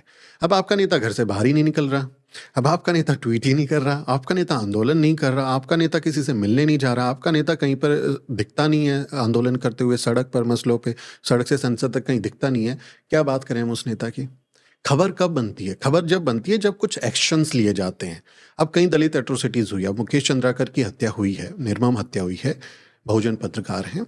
अगर कोई दलित बहुजन नेता उसके घर जाएगा मिलने के लिए, तभी वो खबर होगी ना। अगर कोई ट्वीट करेगा, उस पर कोई आपत्ति दर्ज करेगा, प्रेस कॉन्फ्रेंस करेगा, बोलेगा कि पत्रकारों की जान खतरे में है, दलित बहुजन पत्रकारों पर हमले बढ़ गए हैं, तभी वो खबर होगी ना। आप कुछ करेंगे नहीं तो हम आपके बारे में क्या बात करें? आपका कहाँ से कंटेंट लाएं? आपके जन्मदिन पे चलो हमने एक वीडियो बना दिया, आपकी उपलब्धियों को बता दिया कि जब आप सरकार में थे या आपने बतौर नेता क्या काम किया। जब आप कहीं दिखेंगे नहीं तो मैं बताइए अपने से मैं कहाँ से खबरें बनाऊं? मैं कहाँ एआई से खबरें बनवाऊं क्या आपके लिए? आप अपने नेताओं से ये बात नहीं पूछ रहे कि आप क्यों एक्टिव नहीं हैं, आप क्यों दलित बहुजन राष्ट्रीय पॉलिटिक्स में, जो राज्य की पॉलिटिक्स है उसमें इन्वॉल्व नहीं हैं, आप कहाँ हैं, क्या कर रहे हैं। लेकिन आपकी सारी उम्मीदें हमसे हो जाती हैं कि ये पत्रकार जो हैं हमारे नेता की बात नहीं कर रहे। जब आपका नेता कोई एक्टिव नहीं है, कोई एक्टिविटी नहीं करेगा, तो हमारे पास खबर बनाने का कोई सोर्स नहीं है। किस चीज़ की मैं खबर बनाऊंगा? कि आपने आज कौन सी चाय पी है, क्या मैं ये खबर बनाऊंगा? आप कुछ करेंगे, मिलेंगे, कुछ रैली होगी, कुछ काम करेंगे, मैं तभी बना पाऊंगा ना।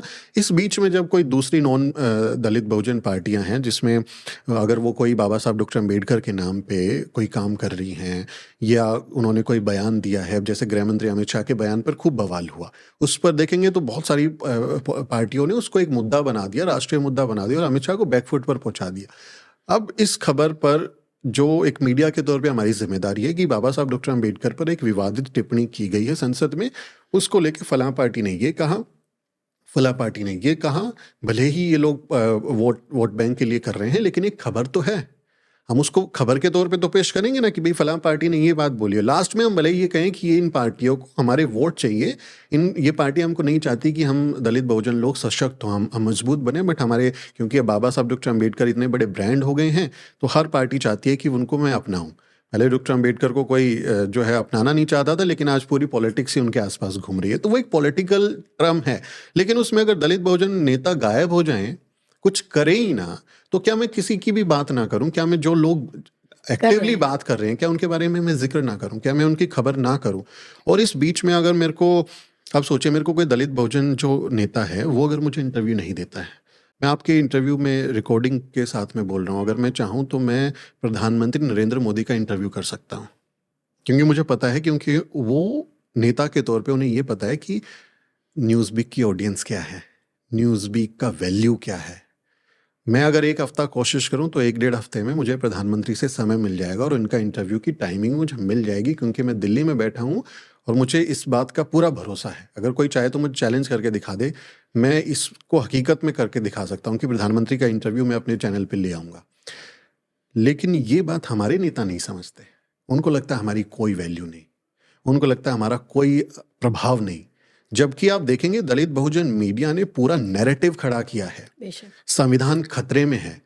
ये नैरेटिव किसका बनाया हुआ है? ये दलित बहुजन पत्रकारों का बनाया हुआ नैरेटिव है कि मोदी सरकार, आरएसएस लगातार संविधान पर हमले कर रही है, संविधान को ख़त्म करना चाहती है। उनके लोग नेता सरेआम बयान देते हैं कि हम सरकार में आएंगे तो संविधान बदल देंगे, संहिता को मनुस्मृति को लागू करेंगे। वो इस तरह की सरेआम बातें करती हैं। ये बात हमारे लोग अपने कंटेंट में कर रहे हैं।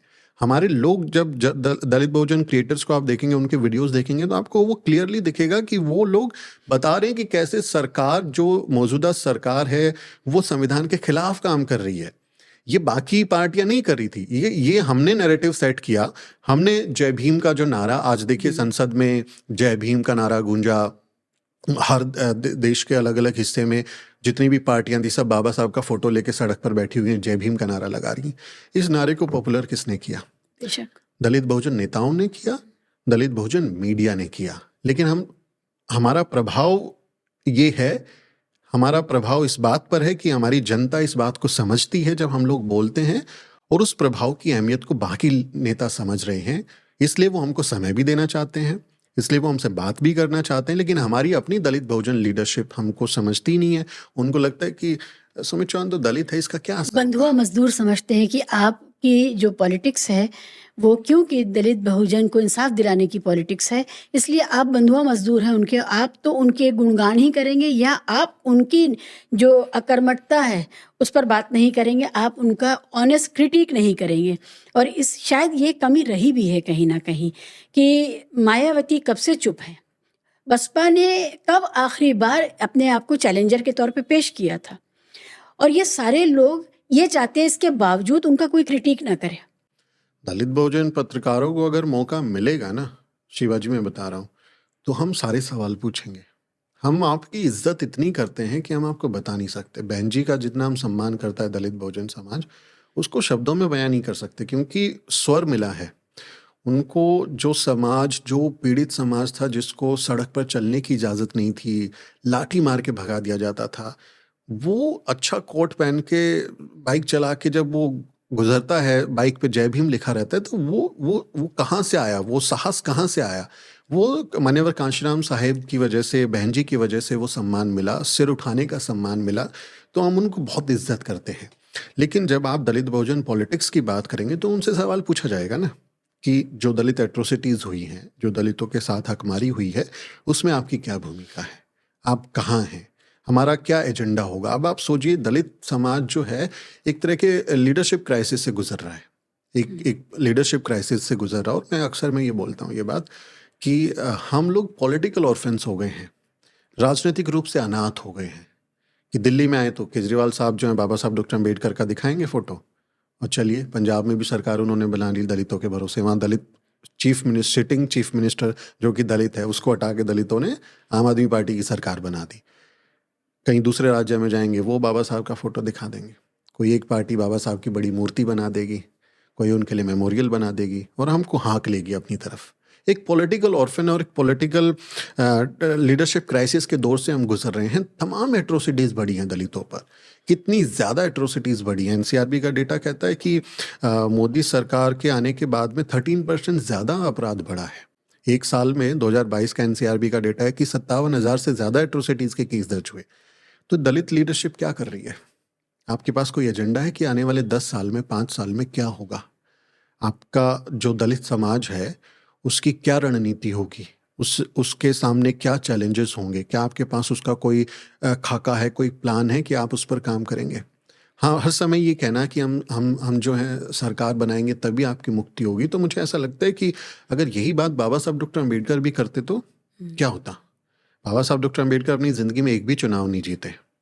वो चुनाव जितनी बार लड़े हार गए। दलित व्यक्ति ने कई बार उनको, आप देखेंगे उनकी लाइफ में दलितों को खड़ा कर देते थे उनके खिलाफ, दलित वर्सेस दलित करते थे, वो चुनाव नहीं जीतते थे, जीते भी नहीं वो चुनाव। अगर वो ये मान लेते कि भाई उन्होंने तो पार्टी बनाई ना, लेबर पार्टी बनाई, रिपब्लिकन पार्टी ऑफ इंडिया बनाया, शेड्यूल कास्ट को बनाया, उन्होंने काफ़ी काम किया पॉलिटिकली। अगर वो सोचते कि मैं जब सरकार बनाऊंगा मैं तभी दलितों का उद्धार करूंगा, तो क्या आज हम इस स्थिति में होते? उन्होंने हमेशा नेगोशिएट किया। बाबा साहब डॉक्टर अम्बेडकर जब पढ़कर आते हैं तो वो साउथ बोरो कमीशन के सामने जाते हैं, वो साइमन कमीशन के सामने जाते हैं, वो गोलमेज सम्मेलन में जाते हैं, वो वॉइसराय की काउंसिल में जाते हैं। जब भी वो जाते हैं तो एक मेमोरेंडम लेके जाते हैं कि दलितों के ये मसले हैं, ये मांग है, आपको ये काम करने पड़ेंगे हमेशा। उन्होंने अपने काम में अंग्रेज़ों को बहुत क्रिटिसाइज़ किया, लेकिन अंग्रेज़ों से नेगोशिएट किया कि ये अधिकार दलितों को दो। उन्होंने कांग्रेस को आजीवन क्रिटिसाइज किया, लेकिन कांग्रेस में कानून मंत्री बन के दलितों के लिए काम किया, संविधान सभा के अध्यक्ष बन के दलितों को संविधान में बराबरी, समानता, न्याय का अधिकार दिया। अगर वो ये कहते कि भाई मैं तो सरकार बनाऊंगा तभी काम करूंगा, तो ये अधिकार हमको नहीं मिल पाते। आपको पॉलिसी मेकिंग में, आपको नेगोशिएशन में, आपको जो सरकार उस समय सत्ता में बैठी है उसको अकाउंटेबल ठहराना पड़ेगा, उसके साथ में पॉलिसी मेकिंग में जाना पड़ेगा। आप अपना एजेंडा लेके जाएंगे ना। अब जैसे प्राइवेटाइजेशन में रिजर्वेशन की मांग हो रही है, तो आप सरकार से मिलके मेमोरेंडम दे के उनको लगातार प्रेशर डाल के संसद से सड़क तक ये बोलेंगे कि भाई अब सरकारी नौकरियां खत्म हो रही हैं, आरक्षण खत्म हो रहा है, तो अब आप प्राइवेट इंडस्ट्रीज में आरक्षण दीजिए ताकि दलित अधिकार सुरक्षित हों, दलितों की स्थिति बेहतर हो। आप उनसे कोई डायलॉग नहीं, आप कुछ भी नहीं करेंगे, आप कुछ भी दलितों के साथ होता रहे, तो हमारा भला कौन करेगा? फिर हमारे लोगों को क्या होगा? मूर्ति दिखाएंगे, माला पहनाएंगे। कई बार हम कहते हैं ना कि मूर्ति पे माला और विचारों पे ताला। जी। तो विपक्षी पार्टियों ने ये किया। उनको लगा कि अब ये माला पहनाने से, दलितों के साथ खाना खाने से, दलितों के हितैषी दिखने से, जय भीम का नारा लगाने से, बाबा साहब के सामने सिर झुकाने से वोट मिल जाएंगे, और उन्होंने ये काम किया। तो ये दलित बहुजन समाज की लीडरशिप की ये जिम्मेदारी है कि आप अपने वोटर्स को, आप अपने ऑडियंस को, आप अपने समाज को जागरूक बनाए रखेंगे और उनको लगातार समझाएंगे कि उनकी भलाई किस में है और उनके भलाई के लिए काम कराएंगे। ये मुझे पूरी की पूरी लीडरशिप यहाँ गायब दिखती है कि कोई इस तरह का काम नहीं है। हमको एक तरीके से छोड़ दिया गया है कि अब जब आप आ जाएंगे हमारी तरफ या कुछ बन गया तो देखेंगे आपके लिए कुछ काम कर पाएँ। ये बेहद निराशाजनक है। एक चीज़ और है, आपने कहा कि पूरी की पूरी लीडरशिप जो है इस समय उदासीन है। लीडरशिप चुप रहती है जब भी दलित बहुजन के मसले होते हैं, तो जो दलित इंटेलेक्चुअल्स हैं, दलित मीडिया और दलित जो यूनिवर्सिटी से जुड़े हुए एकेडमिशियंस हैं, ये लोग सामने आते हैं। एक क्लियर शिफ्ट है कि वोट दिया जाएगा उस पार्टी को जो दलितों को दलित बनाए रखने की समर्थक है, और इधर एक विचारधारा चलती रहेगी जिस पर ये बात होती रहेगी।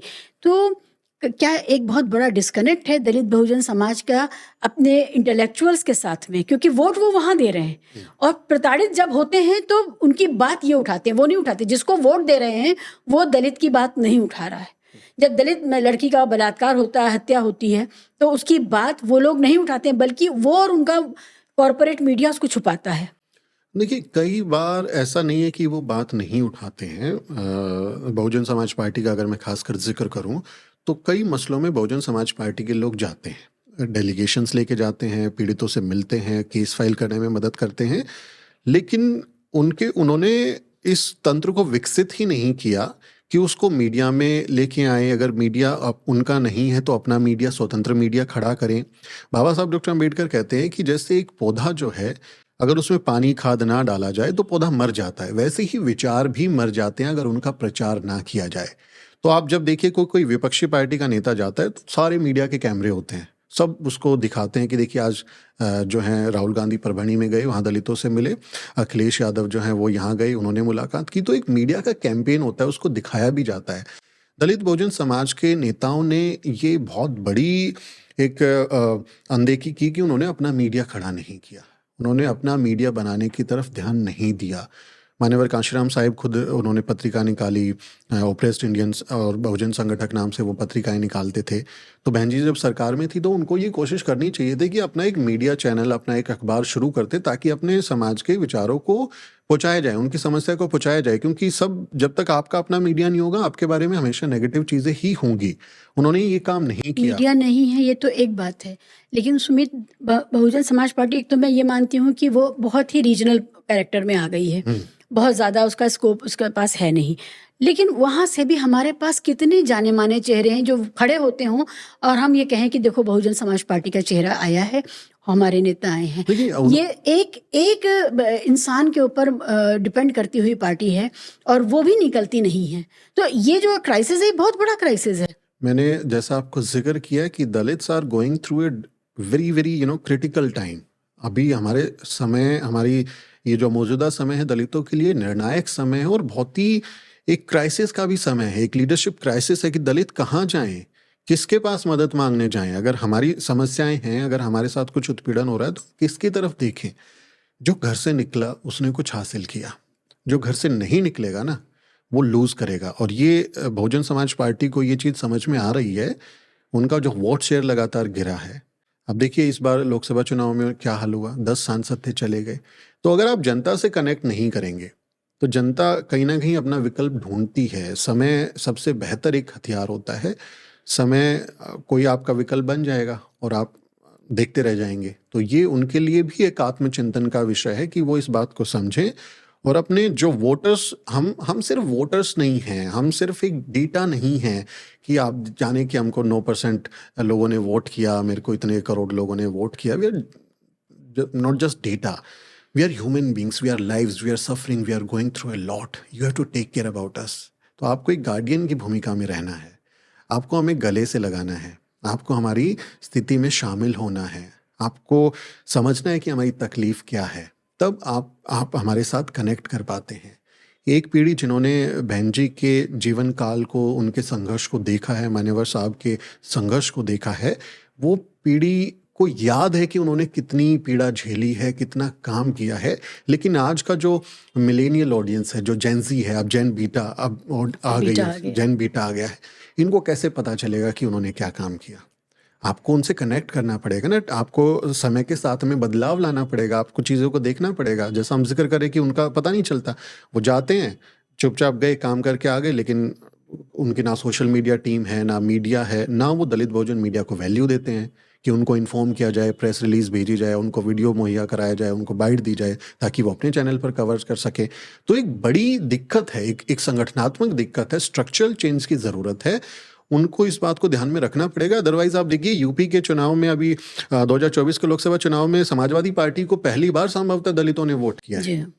ये इतना बड़ा शिफ्ट है और ये देश की राजनीति को बदलने वाला शिफ्ट है कि जब कहा गया कि ये नैरेटिव रखा गया कि संविधान खतरे में है और प्रधानमंत्री मोदी अगर वापस आते हैं तो वो संविधान को बदल देंगे, तो दलितों ने संविधान को बचाने के खातिर, संविधान की रक्षा की खातिर, भले ही वो नैरेटिव था, भले ही वो बिल्डअप नैरेटिव था, लेकिन उन्होंने प्रैक्टिकल वोटिंग में उन्होंने इसको रोक दिया इस सरकार को। क्यों? क्योंकि संविधान को दलित समाज माथे से लगाता है। उनको पता है कि अगर आज संविधान है तो हमारा अस्तित्व है, संविधान जिस दिन नहीं रहेगा हमारा अस्तित्व नहीं बचेगा, हमारे साथ बहुत सारी बुरी चीज़ें होंगी। इसलिए उन्होंने संविधान को बचाने के लिए अपनी जिस पार्टी से वो बेहद मोहब्बत करते हैं, जिस नेता को वो अपना सबसे महबूब नेता मानते हैं, उसको छोड़ दिया उन्होंने। तो ये अब वोटिंग पैटर्न आपको समझना पड़ेगा, ये पॉलिटिकल बिहेवियर आपको समझना पड़ेगा। अगर आप नहीं समझेंगे तो नुकसान आपका होगा। दलित बहुजन के बहुत सारे मुद्दे हैं, जो सामाजिक मुद्दे हैं, जो नीतिगत मुद्दे हैं और भी हैं, लेकिन सिर्फ एक अकेला जो दलित बहुजन क्राइम जो झेल रहे हैं, हेट क्राइम जो वो झेल रहे हैं, जो कास्ट एट्रोसिटीज़ झेल रहे हैं, जिसमें सीधे सीधे सीआरपी की धारा या भारतीय न्याय संहिता की धाराएं लगती हैं, बलात्कार, सामूहिक बलात्कार, हत्या, ये सारी चीज़ें, हत्या पे मजबूर कर देना, ये सारी चीज़ें, इन पर भी हम ये देखते हैं कि जो इनका मेन स्ट्रीमिंग नहीं हो पाता है। जबकि इसमें अगर आप मीडिया के स्टूडेंट हैं तो आप जानते हैं कि ऑडियो विजुअल वैल्यू इसमें बहुत होती है। जी, जी। इसके बावजूद इसका मेन स्ट्रीमिंग नहीं हो पाता है। बच्चे दलित समाज के का जो जेन जी है और जेन बीटा है, वो कट्टर हिंदू होने के प्रेशर में है। वो अपने आप को आइडेंटिफाई कर रही है उस आइडेंटिटी से जिस आइडेंटिटी से वो पीड़ित है। कोई सिख, ईसाई, मुसलमान उनके हकों को नहीं ले रहा है। उनको हक अपने चाहिए हैं उसी समाज से जिसका वो झंडा उठाए हुए हैं। इस लेवल पर कोई कैंपेन, कोई बात किसी दलित बहुजन पार्टी के लेवल पर नहीं हो रही है। नेक्स्ट जनरेशन, जो पुराने लोग थे वो डिस्कोर्स जानते थे, नेक्स्ट जनरेशन के लिए कोई डिस्कोर्स ही नहीं है। देखिए, मतलब मैं थोड़ा पार्शली डिसएग्री कर रहा हूँ आपके सवाल से और स्टेटमेंट से। I would be very happy to know that. तो देखिए, दलित आंदोलन जो है ना, जो जिसको हम एंटी कास्ट मूवमेंट कहते हैं, वो एक हिस्टोरिकल मूवमेंट है। आप जब उस आंदोलन को समझेंगे तो आप जानेंगे कि एक रिले रेस की तरह है। जब रिले रेस होता है तो एक खिलाड़ी भागता है, उसके हाथ में बैटन होता है, और जब वो थक जाता है तो वो दूसरे को दे देता है और वो फिर भागता है। तो ये जो एंटी कास्ट आंदोलन है, अगर आप इसके ऐतिहासिक संदर्भों को देखेंगे तो आपको पता चलेगा ये रिले रेस में ये बैटन पास ऑन हो रही है, लगातार पास ऑन हो रही है। आप इसके इतिहास से चले जाइए, तथागत बुद्ध से चले जाइए, आप संत गुरु रविदास महाराज से चले जाइए, जात जात में जात है जो केतन के पात, रैदास मनुष्य ना बन सके जब लग जात ना जात। संत कबीर पे आ जाइए, जो तू बामन बामनी जाया अन बाट काहे ना आया। जो तू बामन है, तू खुद को श्रेष्ठ कहता है, तो तू उसी रास्ते कैसे पैदा हो गया जिस रास्ते मैं पैदा हुआ। नारायण गुरु, गुरु घासीदास, बाबा साहेब अम्बेडकर, छत्रपति शाहूजी महाराज, हमारे ज्योतिबा फुले, सावित्री माई फुले, पेरियार, मान्यवर कांशीराम साहिब, ये बैटन लगातार पास ऑन हो रही है। ये सिर्फ लीडरशिप की तरफ अगर आपका सारा फोकस है तो आपको लगेगा कि हाँ, ये क्रिटिकल टाइम है। जैसा मैंने बोला कि हाँ, हम एक लीडरशिप क्राइसिस से गुजर रहे हैं, हम देख रहे हैं कि हमारा क्या होगा, भविष्य हमारा क्या होगा। हम एक निश्चित तौर पर एक मुश्किल समय से गुजर रहे हैं, लेकिन ऐसा नहीं है कि हमारा एंटी कास्ट मूवमेंट भी थम गया है। आप देखेंगे छोटे छोटे एफर्ट्स में ही सही, लगातार दलित बहुजन आंदोलन जाति के खिलाफ, हिंदुत्व के खिलाफ, राष्ट्रवादी पार्टियों के खिलाफ, जो कि कट्टर राष्ट्रवाद और कट्टर कहें कि हिंदुत्व की पार्टियां हैं, उनके एजेंडे के खिलाफ बोल रहा है। दलित बहुजन, आप एक्टिविस्ट को देखेंगे, आप उनके काम को देखेंगे, तो ये कौन कहता है कि हिंदू राष्ट्र जो है वो हमारे लिए एक आपदा की तरह होगा। ये हमारे लोग बोल रहे हैं, दलित बहुजन एक्टिविस्ट बोल रहे हैं, दलित बहुजन पत्रकार बोल रहे हैं। बार बार ये बात कौन बोलता है कि बाबा साहब डॉक्टर अम्बेडकर ने बोला है कि यदि हिंदू राज हकीकत बनता है तो ये इस देश के लिए सबसे बड़ी आपदा होगी।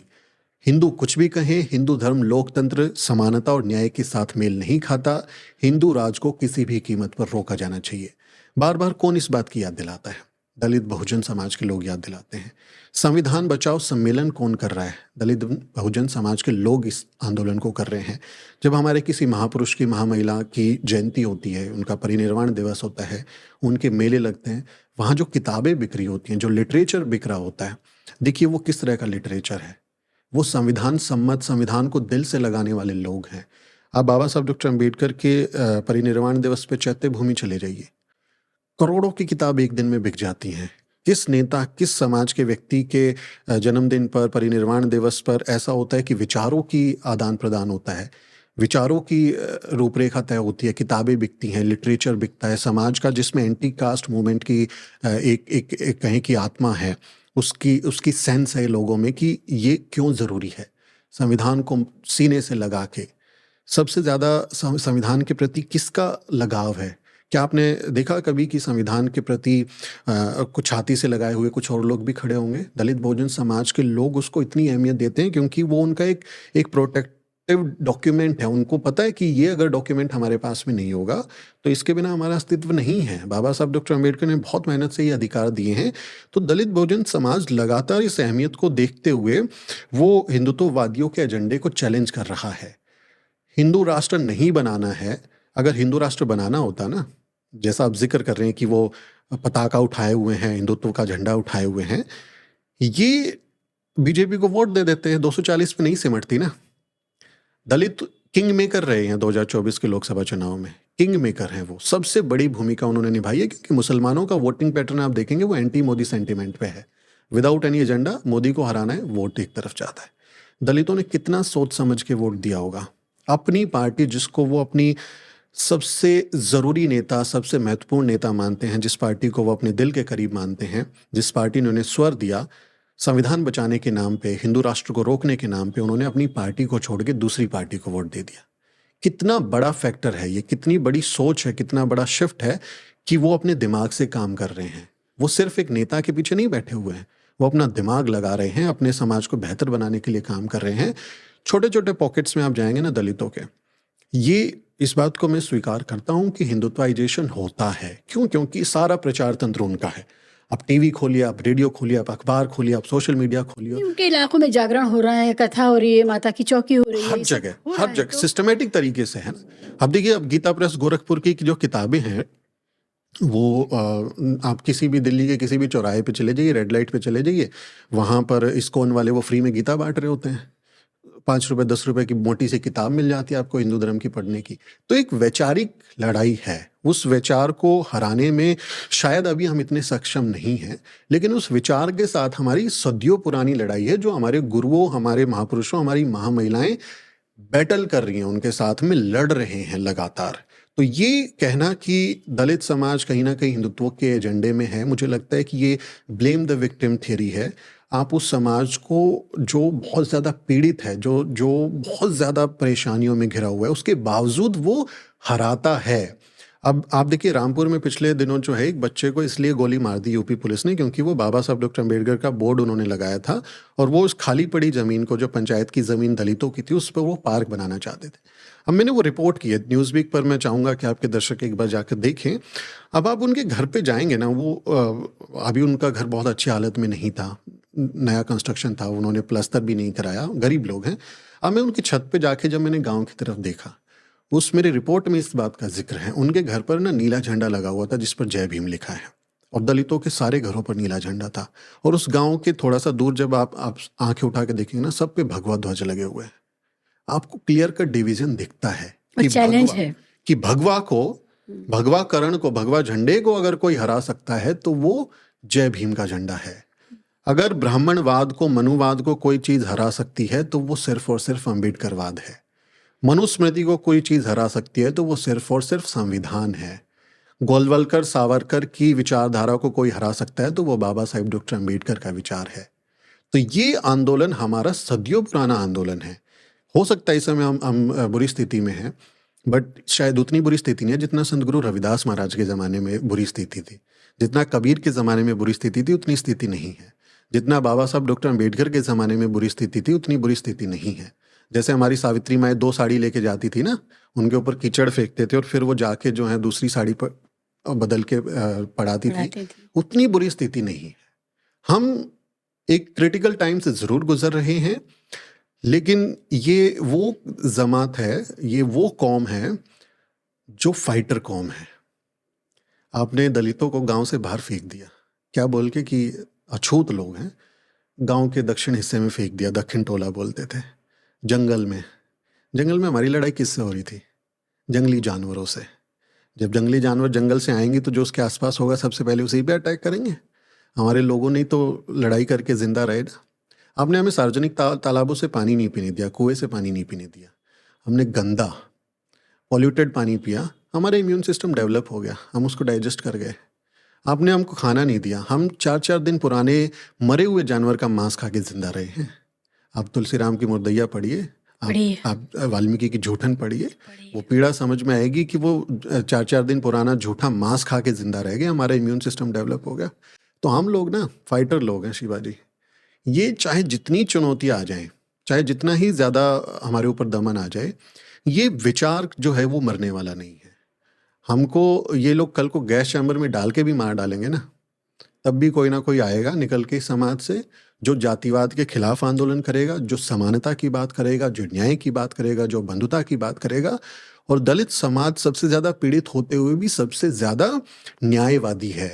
आप देखिए, किसान आंदोलन हुआ हमारे देश में, दलितों के पास में ज़मीनें हैं क्या भारत में? हरियाणा पंजाब के लोगों का आंदोलन था, जाट जमींदारों का आंदोलन था। Less than 2% of Haryana's Dalit population having land. कोई उनके पास ज़मीन नहीं, वो उनके खेतों में काम करते हैं, वहाँ से मार के उनको भगा दिया जाता है, गाली दी जाती है, मजदूरी नहीं दी जाती, महिलाओं के साथ शोषण होता है, बांध के पीटा जाता है अगर किसी के खेत से कुछ तोड़ ले। उसके बावजूद हमारे दलित लोग वहाँ पर पंडाल लगा के बैठे हुए थे। किसान आंदोलन का, जी CNRC का आंदोलन हुआ। बांग्लादेश के जो दलित लोग हैं, जो पाकिस्तान में जो बचे हुए दलित लोग हैं, जो उस समय बंटवारे में वहाँ रह गए, उनको भारत की नागरिकता मिलेगी। दलितों को CNRC में, दलितों को, वहाँ के दलितों को इधर की नागरिकता मिलेगी। उसके बावजूद दलित समाज शाहीन बाग के आंदोलन में साथ था कि नहीं था? हम हर उस चीज़ में जिसमें देश में न्याय की बात होती है, जिसमें देश में जन भावना के खिलाफ कोई काम होता है, हम उसके साथ खड़े होते हैं। किसी को भी अगर कोई आज आंदोलन करना है ना, सबसे पहले जय भीम बोलता है, सबसे पहले बाबा साहब डॉक्टर अम्बेडकर का पर्चा लेता है, क्योंकि उनको पता है ये दलित समाज ऐसा है जो न्याय के पक्ष में खड़ा रहता है। और सबसे ज़्यादा जेल में हमारे लोग हैं। आप डेटा देख जी लीजिए, आज सबसे ज़्यादा जेल में कौन बंद है? दलित समाज के लोग बंद हैं, मुस्लिम समाज के लोग बंद हैं। सबसे ज़्यादा एट्रोसिटीज़ हमारे लोगों पर हो रही हैं, सबसे ज़्यादा एक्टिविस्ट हमारे जेलों में हैं, सबसे ज़्यादा पत्रकारों पर हमले हमारे लोगों पर हो रहे हैं। तो हम कितना प्रमाण दें कि हम हिंदुत्व के एजेंडे में नहीं हैं? लाखों लोग हर साल हिंदू धर्म को छोड़ रहे हैं, बौद्ध धर्म को स्वीकार कर रहे हैं। हमारे गुरु रविदास महाराज के जो अनुयायी हैं, रविदास या धर्म बना लिया उन्होंने। पंजाब में जो सिखिज़्म में जो हमारे रामदासिया सिख थे, जिनके साथ जातिगत भेदभाव हुआ, उन्होंने सिखिज़्म को ही छोड़ दिया कि हम अपना अपना पंथ बनाएंगे, रविदासिया पंथ बनाएंगे। बोलते हैं 70 लाख हमारी संख्या हो गई, अब हमें अलग से धर्म का कोड दो, हम सिख नहीं कहलाना चाहते। हमारे लोग कितना संघर्ष कर रहे हैं, कितनी ज़्यादा उनकी लंबी लड़ाई है। लेकिन इसको अगर सिर्फ आप लीडर के तौर पर सारी की सारी चीज़ों को समेट दें कि सारा काम लीडर लीडर लीडर ही करेगा, तो वो एक कोई मूवी है ना, मांझी मूवी है, वो कहते हैं ना कि भगवान के भरोसे मत बैठो, क्या पता भगवान आपके भरोसे बैठा हो। तो नेताओं के भरोसे मत बैठो, क्या पता नेता ही आपके भरोसे बैठे हो। तो दलित समाज समय के साथ में आंदोलन जारी रखेगा, वो हार नहीं मानेगा। और नेता अगर इस बात को समझेंगे तो उनका फ़ायदा होगा, नहीं समझेंगे तो उन्हीं का नुकसान होगा। समाज अपना नेतृत्व स्वयं ढूंढ लेगा। 1920 में छत्रपति शाहू महाराज ने कह दिया था बाबा साहब डॉक्टर अम्बेडकर के साथ में कि दलितों को आपका नेता मिल चुका है। तो समाज समय निर्भर करता है, अपना नेता स्वयं चुनता है। लोग आए, नेताओं ने लूटा, हमारी इमोशंस को बेचा, आज वो किसी लायक नहीं बचे, किसी लायक नहीं बचे हैं। बाबा साहब डॉक्टर अम्बेडकर की पार्टी है ना, RPI, रामदास आठवले है ना, संसद में जोकर की तरह प्रधानमंत्री नरेंद्र मोदी की स्तुति करते हैं ना। क्या उनका महत्व है समाज में? समाज उनको क्या वैल्यू दे रहा है? एक सांसद, एक विधायक नहीं है, सिर्फ क्योंकि दलित रिप्रेजेंटेशन का नाम है तो उनको रखा जाता है। तो अगर आप समाज के प्रति ईमानदार नहीं हैं तो समाज इस बात को महत्व देता है। ये मैं इस बात से कतई इत्तेफाक नहीं रखता कि हम लोग बेवकूफ़ हैं। दलितों को बेवकूफ़ समझने की गलती ना करें। दलित समाज बहुत समझदार समाज है, जिसने इस पीड़ा को सबसे ज़्यादा झेला है, इसलिए वो समझदारी के फैसले लेता है। वो अपने नेताओं से मोहब्बत करता है, लेकिन जब वो नेता दगाबाजी करते हैं ना, तो वो उन्हें किसी लायक भी नहीं छोड़ता। शानदार। आपने कहा कि विचार ही हमारा नेता है और हम उस विचार पर टिके हुए जी। हैं। इसलिए ज़रूरी नहीं है कि हर 2-4 साल में, हर दशक में हमें एक कांशी राम साहब मिल जाएं जी। या एक बाबा साहब भीमराव अम्बेडकर मिल जाएं। तो मूल मंत्र है समाज के पास, दलित समाज के पास, और वो उससे तय हो रहा है। सबसे ज़रूरी बात आज के इस पॉडकास्ट की मेरे लिए यही है कि विचार ही हमारा नेता है। जी। हम विचार से चल रहे हैं। एक चीज़ मीडिया पर हम लोगों ने बात शुरू की थी। सुमित, एक बहुत कामयाब चैनल आप चलाते हैं, बहुत बड़ी विशाल आपकी एक ऑडियंस आपने खड़ी की है। जो दलित बहुजन समाज के, हर्षाग्रस्त समाज के लड़के अभी आ रहे हैं, वो इस पर काम कर रहे हैं और उनको कई बार, जैसे आपने अपने कॉन्फ्रेंस की और आपने एक पूरी कार्यशाला की कि कैसे दलित बहुजन समाज के बच्चे आएंगे और वो मीडिया में काम करेंगे। इसके लिए यहाँ से, इस मंच से आप कोई मूल मंत्र देना चाहते हैं? जब चुनाव का माहौल है और इसके अलावा भी? देखिए, हमारा जो ऑडियंस है ना शिवा जी, वो मात्र एक एक मोबाइल होल्डर नहीं है कि उसने एक मोबाइल पकड़ा हुआ है और वो हमारा कंटेंट देख रहा है, स्किप कर देगा, स्कैन कर देगा, उसको कोई फ़र्क नहीं पड़ता। जब हमारा कोई वीडियो देखता है ना, तो वो बहुत प्रेम के साथ देखता है। वो बहुत भरोसे के साथ हमारे बातों को सुनता है कि हम क्या बोल रहे हैं। जब हम जय भीम से अपना वीडियो शुरू करते हैं ना, तो हमारा एक कनेक्शन होता है हमारे ऑडियंस के साथ में। जब मैंने मीडिया की नौकरी छोड़ी ना 2020 में, मैंने शूद्रा हमारा उस समय चैनल था, 1 साल हम ऐसे ही बिना नाम के चला रहे थे। और जब मैंने छोड़ा तो मैंने एक अपील की कि मैंने अब नौकरी छोड़ दी है, अब मेरे से हो नहीं रहा वहाँ पे काम। अब हम अपना मीडिया ही बनाएँगे, अपना ही काम करेंगे और आपको अगर मेरा काम पसंद है तो मुझे थोड़ी मदद करो, मुझे पैसे की ज़रूरत है। यू वोंट बिलीव शिवाजी, मुझे 2 दिन में 5 लाख से ज़्यादा पैसे आ गए। पहली बार मैंने अपना वीडियो शेयर किया। ₹5, ₹10, ₹50, ₹100, ₹1000। क्या किसी जो पत्रकार अपने आप को बोलता है आज के ज़माने में लिबरल, सेक्युलर, प्रोग्रेसिव, मनुस्ट्रीम, वो करके दिखाए ना इस तरह से। आप सुधीर चौधरी को देखने वाले लोग उस पर आंख बंद करके भरोसा नहीं करते होंगे। हमारी ऑडियंस हमको गले से लगाती है, हमारी ऑडियंस हम पे भरोसा करती है। अपना कोई रिक्शा चालक जो है ₹5 भेज रहा है, ₹10 भेज रहा है। मैंने एक स्टोरी की, गुड़गांव में हमारे दलित समाज के कई मजदूर किसी रेस्टोरेंट में काम करते थे, उनको कई महीने से सैलरी नहीं मिली। हमने स्टोरी की, सैलरी मिली, उसके बाद उन मजदूरों ने ₹5000 इकट्ठा किए और वो ₹5000 हमको भेजे। उन्होंने मुझे फ़ोन किया कि सुमित भाई, हम बहुत शुक्रिया अदा करते हैं आपका, आपकी वजह से हमको हमारे कई महीने का पैसा मिल गया, अब हम अपने गाँव वापस जा रहे हैं। ये प्रेम, ये मोहब्बत दलित बहुजन समाज के लोग हमसे करते हैं। मैं कभी रिपोर्टिंग कर रहा हूँ तो कोई अचानक से आएगा, मेरे हाथ में ₹100 का नोट ऐसे चुपचाप हाथ मिलाने के बहाने दे के चला जाता है। वाह! बुजुर्ग लोग मिलते हैं, मेरा ऐसे सिर पुचकारते हैं, गले लगा लेते हैं, माता बहनें, जब मैं रिपोर्टिंग के लिए जाता हूँ। तो वो प्रेम जो ऑडियंस हमसे करती है ना, उस प्रेम को बनाए रखना बहुत ज़रूरी है। और वो तभी बना रहेगा जब आप इस तरह के लालच, इस तरह की कहें कि विश्वासघात से बचे रहेंगे, जो आज की अल्टरनेटिव मीडिया भी कर रही है, मनुस्ट्री मीडिया भी कर रही है। तो हमको दलित बहुजन समाज के भरोसे पे अपना सारा फोकस करना चाहिए, वो भरोसा बनाए रखना चाहिए, उसको नहीं तोड़ना चाहिए।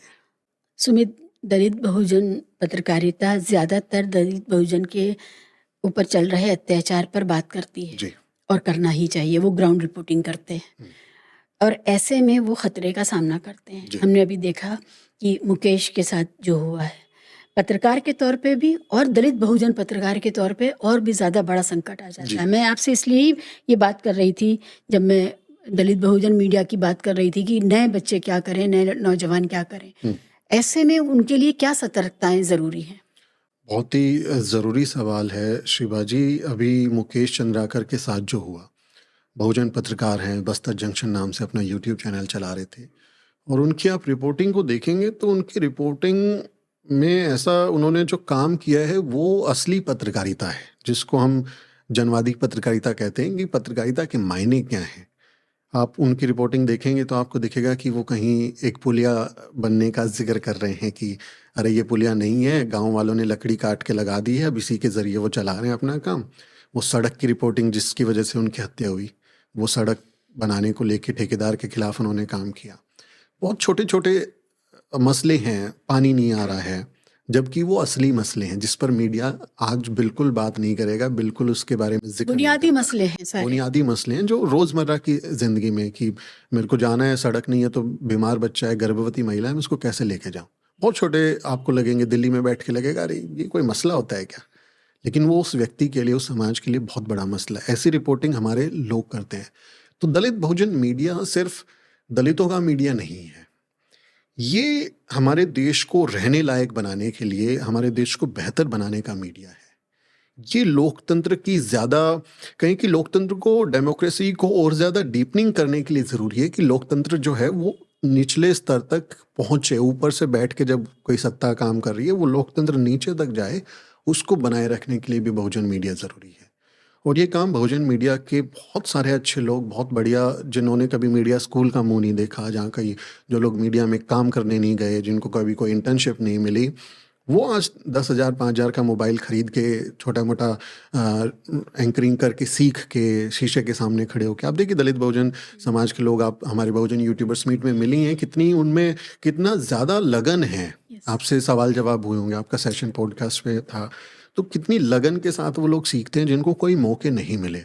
वो उस काम को करने की कोशिश कर रहे हैं कि हम अपने समाज के लिए कुछ बेहतर काम करें। इसमें बहुत बड़ी चुनौती है। मैं दिल्ली में रहता हूँ, मेरे अपार्टमेंट के बाहर 5-6 गार्ड्स होते हैं, एक गनमैन घूमता रहता है, और जब तक मेरी परमिशन नहीं हो, वो वीडियो पे मेरे को उसका चेहरा नहीं दिखे किसी व्यक्ति का, मेरे घर में कोई आ नहीं सकता। मेरे स्टूडियो के बाहर गार्ड्स होंगे, मैं जाता हूँ तो मेरे साथ 2-3 लोग हो सकते हैं। मेरे पास फिर भी कुछ प्रिविलेज है। ये प्रिविलेज मुझे बचा पाएगा इसकी कोई गारंटी नहीं है, लेकिन एक प्रिविलेज है। मैं अगर सरकार के ऊपर सवाल करता हूँ तो हो सकता है आप जैसे साथी मेरा साथ दें कि आपको लीगल एड चाहिए, आपको वकील चाहिए, आपको फाइनेंशियल मदद चाहिए, तो चलो मिलके हम क्राउड फंडिंग आपके लिए करते हैं, आपको बचाने की कोशिश करते हैं। मैं दिल्ली में बैठ के प्रधानमंत्री की आलोचना करके ज़िंदा रह सकता हूँ, लेकिन मैं बस्तर में, मैं झारखंड, बिहार, उत्तर प्रदेश, हरियाणा, पंजाब के किसी गांव में बैठ के मैं विधायक की आलोचना करूं, मैं वहाँ के किसी पार्षद की आलोचना करूं, उसके करप्शन को उजागर करूं, तो मुश्किल है कि मैं ज़िंदा रहूँगा। ये मुकेश चंद्राकर का केस इस बात का परफेक्ट एग्जाम्पल है कि ये उतना चुनौतीपूर्ण है कि ये आपकी जान ले सकता है। और आप देखेंगे पिछले प्रधानमंत्री नरेंद्र मोदी जब से आए हैं, पिछले 10 सालों में 28-30 जर्नलिस्ट की इस तरह से मौत हो चुकी है, जिसमें कई लोग बहुजन पत्रकार हैं। और वो आप में कोई बड़े चेहरे नहीं दिखेंगे कि बड़े मीडिया के लोग हैं, वो स्ट्रिंगर्स होंगे, वो छोटे मीडिया चैनल चला रहे होंगे, वो अपने यूट्यूब पोर्टल्स चला रहे होंगे। उन लोगों की हत्याएं हुई हैं जो लैंड माफिया के खिलाफ, जो सैंड माफिया के खिलाफ, जो माइनिंग माफिया के खिलाफ में काम कर रहे होंगे, जो इस तरह की बुनियादी चीज़ों पर जब काम करते हैं तो आपके साथ में खतरा भी उतना ही ज़्यादा होता है। सरकार अगर मेरे ऊपर केस करती है, अब प्रधानमंत्री नरेंद्र मोदी कल को मेरे ऊपर केस कर दें कि इन्होंने जो है कुछ गलत किया है, मैं हाई कोर्ट चला जाऊंगा, मैं सुप्रीम कोर्ट चला जाऊंगा, मैं लड़ लूँगा। लेकिन कोई व्यक्ति आके किसी बात के ऊपर लोकल में मेरे को चक्कू मार दे, चाकू घोंप दे मेरे को वो ज़्यादा खतरनाक है मेरे लिए। सरकार से तो हम लड़ लेंगे, जेल में डाल दीजिए, आप 10 साल जेल में डाल दीजिए, हम आएंगे, कानूनी संवैधानिक अधिकार हम उनका इस्तेमाल करेंगे। लेकिन मॉब लिंचिंग कर देना, पकड़ के मार देना, हत्या कर देना, ये किडनैपिंग हो जाना, ये और ज़्यादा चैलेंजिंग हो जाता है उन पत्रकारों के लिए जिनके कोई बैकअप नहीं है, जिनके पास कोई सोर्सेज नहीं हैं, जिनके पास किसी बड़े मीडिया संस्थान का माई की आईडी नहीं है। आप ब्रांड वैल्यू भी तो किसी चीज़ का होता है ना, कि आपके पास ब्रांड वैल्यू है। जबकि मुकेश तो बहुत बड़े ब्रांड्स को के तौर पे भी काम कर रहे थे, स्ट्रिंगर थे वो, बड़े ब्रांड्स के लिए उनका माइक भी पकड़ते थे, एनडीटीवी का माइक भी पकड़ते थे। तो जो corruption media corruption in action को रिपोर्ट कर रहा है ना, कि करप्शन हो रहा और उन्होंने दिखा दिया।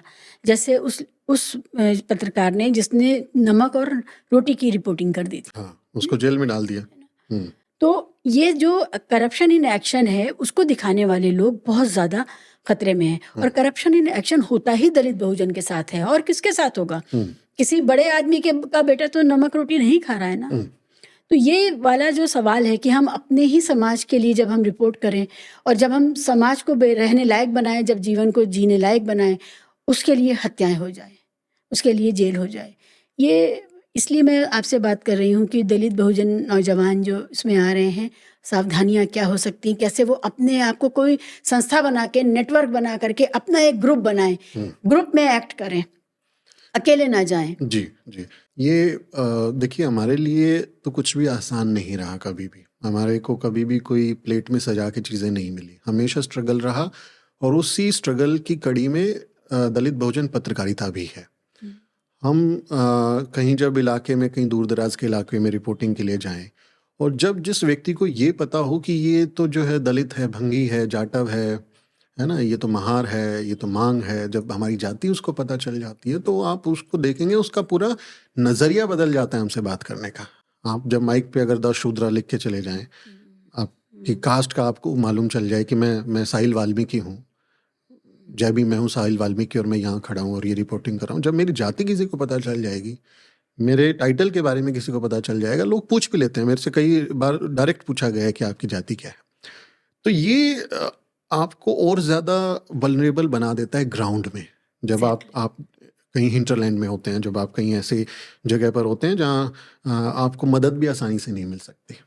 और land mafia, sand mafia, mining mafia, ये इनका इतना बड़ा गिरोह होता है ना कि आपको कब गायब करके आपको मिटा दिया जाएगा कई दिन तक पता भी नहीं चलेगा। अब आप मुकेश का देखिए, वो सेप्टिक टैंक में डाल के ऊपर से उस पर लेंटर डाल दिया, वो पूरा उसको बंद कर दिया, नहीं उस पर मेहनत की जाती है, उसके ऊपर थोड़ा एक्शन, साथियों ने अगर नहीं किया होता तो पुलिस तो गायब हो उसको जाता, दबा चुकी थी बिल्कुल मामले गायब हो जाता, किसी को पता नहीं चलता कहाँ अब नजीब को जेएनयू कैंपस से गायब किया गया ना, आज तक नहीं पता आज कहाँ तक गया नहीं बच्चा। तो ये बहुत मुश्किल हो जाता है दलित बहुजन पत्रकारों के लिए, क्योंकि उनके पास में एक तो उनकी कास्ट, मुझे ऐसा लगता है कि भारत जो है वो जाति प्रधान देश है, और यहाँ जाति आपकी सामाजिक हैसियत को तय करती है। जब मैं किसी गांव देहात में, बल्कि शहरों में भी कहीं पे, जब मैं किसी अधिकारी से मिलने जाऊं, किसी पुलिस अफसर से मिलने जाऊं, किसी सीएमओ से मिलने जाऊं, तो अगर उसको मेरी जाति पता है ना, तो वो किस टोन में मुझसे बात करेगा और किस तरह का सम्मान मुझे देगा, कि मेरे को बोलेगा कि आइए कुर्सी पर बैठिए, या बोलेगा हाँ खड़े रहो, ये जाति से तय हो जाता है बहुत बार। और दलित बहुजन पत्रकारों के पास में कई बार पेशेवर दक्षता नहीं होती, वो उतने कॉन्फिडेंट नहीं होते हैं, वो बॉडी लैंग्वेज शायद उतनी कॉन्फिडेंट नहीं होती, क्योंकि बहुत सारी चीज़ें प्रिविलेज से आती हैं। जिन लोगों को ये हिस्टोरिकल प्रिविलेज मिला है, उनका आप देखेंगे तो वो अपने आप को थोड़ा बेहतर स्थिति में रखते हैं। लेकिन दलित बहुजन समाज के बच्चे जो किसी तरह कुछ काम करने की कोशिश कर रहे हैं, अंडर कॉन्फिडेंट हैं और डर भी लगता है, उसके बावजूद वो काम कर रहे हैं, तो वो झलकता है कई बार काम में, आपको देखने को मिलेगा। लेकिन समाज के प्रति उनकी उनकी जिज्ञासा है, समाज के प्रति उनका प्यार है कि वो उस काम को जारी रखते हैं। इनके पास में ये भी नहीं होता कि एसपी का डायरेक्ट नंबर है तो फ़ोन किया तो एसपी तुरंत आ जाएगा काम करने के लिए, नहीं होता। हमारे पुलिस अधिकारी जो हैं वो बहुत अच्छे से बात नहीं करते हैं। बहुत बार जब इस तरह की स्थिति होती है तो पुलिस की कोई सपोर्ट नहीं होगी हमारे पास में। जो जर्नलिस्ट एसोसिएशंस होती हैं किसी ज़िले में, प्रेस क्लब होता है, उनकी भी मेंबरशिप हमारे लोगों को नहीं मिलती है। कई वो बोल देते हैं भाई आप तो पत्रकार हैं नहीं, आपने पत्रकारिता की पढ़ाई की नहीं, किसी बड़े चैनल में काम नहीं किया, आपने छोटा मोटा यूट्यूब चैनल चला लिया, आप पत्रकार थोड़ा ही हैं। तो जर्नलिस्ट एसोसिएशन की मेंबरशिप नहीं मिलेगी, तो आपके बैकअप कोई नहीं है, आपको प्रोटेक्ट करने वाला कोई नहीं है, आपके बड़े कॉन्टैक्ट्स नहीं हैं, और कोई एक दूसरे के लिए वाउच नहीं करता। तो बहुत ऐसी स्थिति हैं कई ज़िलों में जहाँ पर एक एक दो दो दलित बहुजन यूट्यूबर्स हैं, क्योंकि हमारे बहुजन यूट्यूबर्स मीट में हर साल सैकड़ों बच्चे मैं उसी आते पर हैं। आना चाह रही तो थी जी। हम उसमें कई बच्चे ऐसे हैं जो शायद अपने ज़िले में अकेले ही इस तरह से काम कर रहे हैं, तो वो और ज़्यादा वल्नरेबल हो जाते हैं। तो मुझे ऐसा लगता है कि कई बार जब इस तरह के सेंसिटिव मसलों पर वो काम करते हैं तो थोड़ा उनको समझदारी के साथ काम करना चाहिए। उन्हें अपने साथ एक टीम खड़ी करनी चाहिए, वहाँ के जो दलित बहुजन अधिकार कार्यकर्ता हैं उनके साथ संपर्क रखना चाहिए, उनके वहाँ पर जो वकील हों उनके साथ संपर्क रखना चाहिए, और एक लोकल लेवल पर उनकी एक सपोर्ट ग्रुप होना चाहिए ताकि वो एक दूसरे को प्रोटेक्ट कर सकें। बहुत ज़रूरी है कि लोकल लेवल पर वो करें। इसके अलावा मुझे सुमित लगता है सबसे ज़्यादा थाने से प्रोटेक्शन चाहिए। थाने में जो व्यवहार होता है दलित बहुजन यूट्यूबर जर्नलिस्ट के साथ में, वो बहुत भयानक है। हमारे लिए थाना जो है मैम, वो हमारा सेफ प्लेस नहीं है, वो हमारे लिए सबसे ज़्यादा अनसेफ अनसेफ जगह प्लेस है। है, हाँ। तो पुलिस थाने में अगर हम दलित होते हुए जाते हैं, being a Dalit, if you know I goes to a police station, I don't feel safe there. मेरे को तो सबसे पुलिस ज़्यादा वाले ये कहते सुने जाते हैं कि अभी मैं तुम्हारी पत्रकारिता निकालता निकालता हूँ। हूँ, हाँ। और गाली भी दी जाती है, हाँ, जात की गाली जी, दी जी, जाती है ना, जी। जाति की गाली देके बोला जाता है आज अभी बनाता हूँ तुझे पत्रकार। तो ये पुलिस की जो रवैया है, जो पुलिस के जो लोग हैं, वो दलितों के प्रति इतना ज़्यादा हिंसक रवैया रखते हैं, इतना भेदभावपूर्ण रवैया रखते हैं कि ना सिर्फ वो विक्टिम, कोई कास्ट एट्रोसिटीज़ का विक्टिम है उसके साथ, बल्कि अगर कोई जर्नलिस्ट है तो उसके साथ भी इस तरह का व्यवहार होता है। पुलिस में कई बार मेरी किसी सिलसिले में पुलिस वालों से बात होती है तो वो धमका के बोल देते हैं कि कर लो, तुम क्या करोगे। उनको कोई फ़र्क नहीं पड़ रहा होता। कई बार इस तरह की स्थिति होती है। हम ऑन कॉल रिकॉर्डिंग करती हैं, जब जाके बात करते हैं उनके साथ में, वो उनके स्टेटमेंट्स लेते हैं, तो उसमें वो क्लियरली झलकता है कि वो हमको सीरियसली नहीं ले रहे हैं। और जब लोकल लेवल पर ये स्थिति होती है तो लोकल पे तो आपको कोई वैल्यू ही नहीं देता है। पुलिस तो आपके लिए सबसे ज़्यादा बड़ी बैरियर हो जाती है, क्योंकि पुलिस का कई बार उन माफियाओं के साथ ही गठबंधन होता है। आप कोई भी इस तरह की लैंड माइनिंग कर रहे हैं किसी जगह पे, पुलिस को इन्फॉर्मेशन नहीं होगी कि कहाँ से लैंड माइनिंग जा रही है, ट्रक जा रहे हैं, ट्रैक्टर जा रहे हैं भर के, जेसीबी मशीन जा रही है, पुलिस को पता ही नहीं कहाँ क्या हो रहा है, सब पता होता है। हर लेवल पर वो करप्शन होता है, तो उनको वो सारी चीज़ें पता होती हैं। तो कई बार पुलिस और माफिया की मिली भगत से ही पत्रकारों को ऊपर हमले होते हैं, या उनको रोक दिया जाता है, या पत्रकारों पर ही झूठे आरोप लगा के उनको जेल में डाल दिया जाता है। तो ये जब जब दलित बहुजन पत्रकारों की बात आती है तो वो और भी ज़्यादा, मतलब असुरक्षित माहौल में भी सबसे ज़्यादा असुरक्षित हो जाते हैं। यही कि जो भी मोस्ट वल्नरेबल सेक्शन है वो दलित बहुजन पत्रकारों के साथ ही स्थिति होती है। क्योंकि दिल्ली के किसी पत्रकार के ऊपर एफआईआर दर्ज होगी तो प्रेस क्लब में बैठ के सब लोग रणनीति बनाएंगे। लेकिन अभी ये बच्चे के साथ बीजापुर में जो हादसा हुआ, किसको पता चल रहा था क्या हो रहा है? तो जैसे दलित बहुजन मीट की है आपने, मीडिया मीट की है, वहाँ पर क्या इस पर भी बात हुई कि कैसे एसोसिएशन बनाया जाए, ऐसे पत्रकारों की एसोसिएशन बने जिसमें नहीं सिर्फ दलित बहुजन नहीं, सभी पत्रकार हों, सब एक दूसरे का सहारा बने, जी। एक दूसरे के लिए खड़े हों? क्या इस तरह का कोई विचार हम लोगों ने इस पे काम किया है। अभी हम ऑलमोस्ट 400 दलित बहुजन यूट्यूबर्स और क्रिएटर्स एक प्लेटफॉर्म पर हैं। और क्योंकि बहुजन यूट्यूबर्स मीट में हर साल 100-125 बच्चे आते हैं, और एक एसोसिएशन बनाने का हमारा प्लान है कि हम उसको एक रजिस्टर्ड ऑर्गेनाइजेशन बनाएं। क्योंकि जो नए ओटीटी गाइडलाइंस है, डिजिटल मीडिया गाइडलाइंस हैं, उनमें भी ये बाध्यता है कि अगर आप डिजिटल मीडिया के तौर पे काम करते हो तो आपको एक ग्रीवेंस रिड्रेसल कमेटी बनानी होगी, आपको एक ऑम्बुड्समैन नियुक्त करना होगा, आपके कंटेंट से अगर किसी को दिक्कत है तो वो कोई शिकायत कर पाए, तो उसकी भी बाध्यता है कि अगर आप डिजिटली काम करते हैं तो आपको वो काम करना ही पड़ेगा। तो हम उस पर लगे हुए हैं और कुछ अच्छे लोगों को ढूंढ रहे हैं, क्योंकि उसकी बाध्यता है कि जैसे आप ऑम्बुड्समैन एक रिटायर्ड हाई कोर्ट जज को बना सकते हैं, तो एक दलित पत्रकार के लिए रिटायर्ड हाई कोर्ट जज को अपना ओम्बुड्समैन बनाना, उसको ऑफिस देना, उसके सेक्रेटरीट को संभालना, उसको एक इंफ्रास्ट्रक्चर स्टाफ देना, सैलरीज अगर वो मांगते हैं तो वो देना, वो हमारे लिए एक चैलेंज है। अब कई मीडिया संगठन हैं जो दिल्ली से काम करते हैं, जिसमें हर साल 10,000 रुपये हम लोग मेंबरशिप देते हैं और लोग मिलके उस एक एंटिटी को चला रहे हैं। तो एक स्ट्रक्चरल उसको रूप मिले, उस पर हम लोग काम कर रहे हैं। क्योंकि हमारे लिए कोई नहीं बोलेगा। मुझे ऐसा लगता है कि हमको अपनी आवाज़ खुद उठानी पड़ेगी, और जो बच्चे और ज़्यादा परेशान हैं और ज़्यादा असुरक्षित हैं, उनको और कई चीज़ें सिखाने की ज़रूरत हो जाती है कि जब वो काम करें तो उसमें क्या सावधानियां बरत सकते हैं, किस तरह से अपने आप को भी सुरक्षित रख सकते हैं। क्योंकि अगर आप सुरक्षित नहीं हैं, अगर आप जोखिम में हैं, तो फिर आपके ऊपर भविष्य में आप एसेट्स हैं हमारी ना। आपको मैं एक एसेट्स के तौर पे देखता हूँ कि अब मैं ह्यूमन रिसोर्स है ह्यूमन रिसोर्स हैं आप मेरे समाज का। अब मैं अपने 4 जगह जब मैंने मीडिया में काम किया, मैं अकेला दलित पत्रकार था। तो मैं अगर आईएमसी जा पाया, मैं बड़े मीडिया संस्थानों में काम कर पाया, मैं मीडिया के काम को प्रोफेशनली सीख पाया, और मुझे इस तरह से शहीद कर दिया जाए, तो वो मेरे समाज का नुकसान है। तो मेरे जो साथी पत्रकार हैं, जो क्रिएटर्स हैं, तो मैं चाहूँगा कि वो इस तरह से शहीद ना हो, वो अपने आप को सुरक्षित रखें। क्योंकि आपकी शहादत जो है वो फिजूल नहीं जानी चाहिए। आपको हम एक एसेट्स के तौर पे मानते हैं, और आपको समाज के लिए भविष्य में बहुत सारा काम करना है। इसलिए अपनी सुरक्षा को सबसे पहली प्राथमिकता दें। आप सुरक्षित रहेंगे तभी समाज के लिए काम कर पाएंगे। और उसमें हम कोशिश कर रहे हैं धीरे धीरे कि एक हमारी ब्रेनस्टॉर्मिंग हो, हमारे पास एक दूसरे के कॉन्टैक्ट्स हों, हमारे पास एक सपोर्ट सिस्टम हो कि इस तरह की कोई बात हो तो हम उसको रेस्क्यू कर पाएँ, वहाँ से पुलिस को इन्वॉल्व कर पाएँ। 2-3 केसेस में हुआ ऐसे कि हमारे एक पत्रकार पे जब हमला हुआ, बिहार में हुआ था, तो हमने वहाँ के एसपी को तुरंत फ़ोन पे लिया, और विदिन आधा घंटा हमारी एसपी की टीम वहाँ पहुँच गई थी, तो उसको वहाँ से रेस्क्यू किया गया था। तो ये कुछ इनिशिएटिव हैं। फिर भी मैं कहूँगा कि हमारे पास उतने पर्याप्त चीज़ें नहीं हैं, पर्याप्त रिसोर्सेज नहीं हैं, और एक इकोसिस्टम नहीं है हमारे पास में।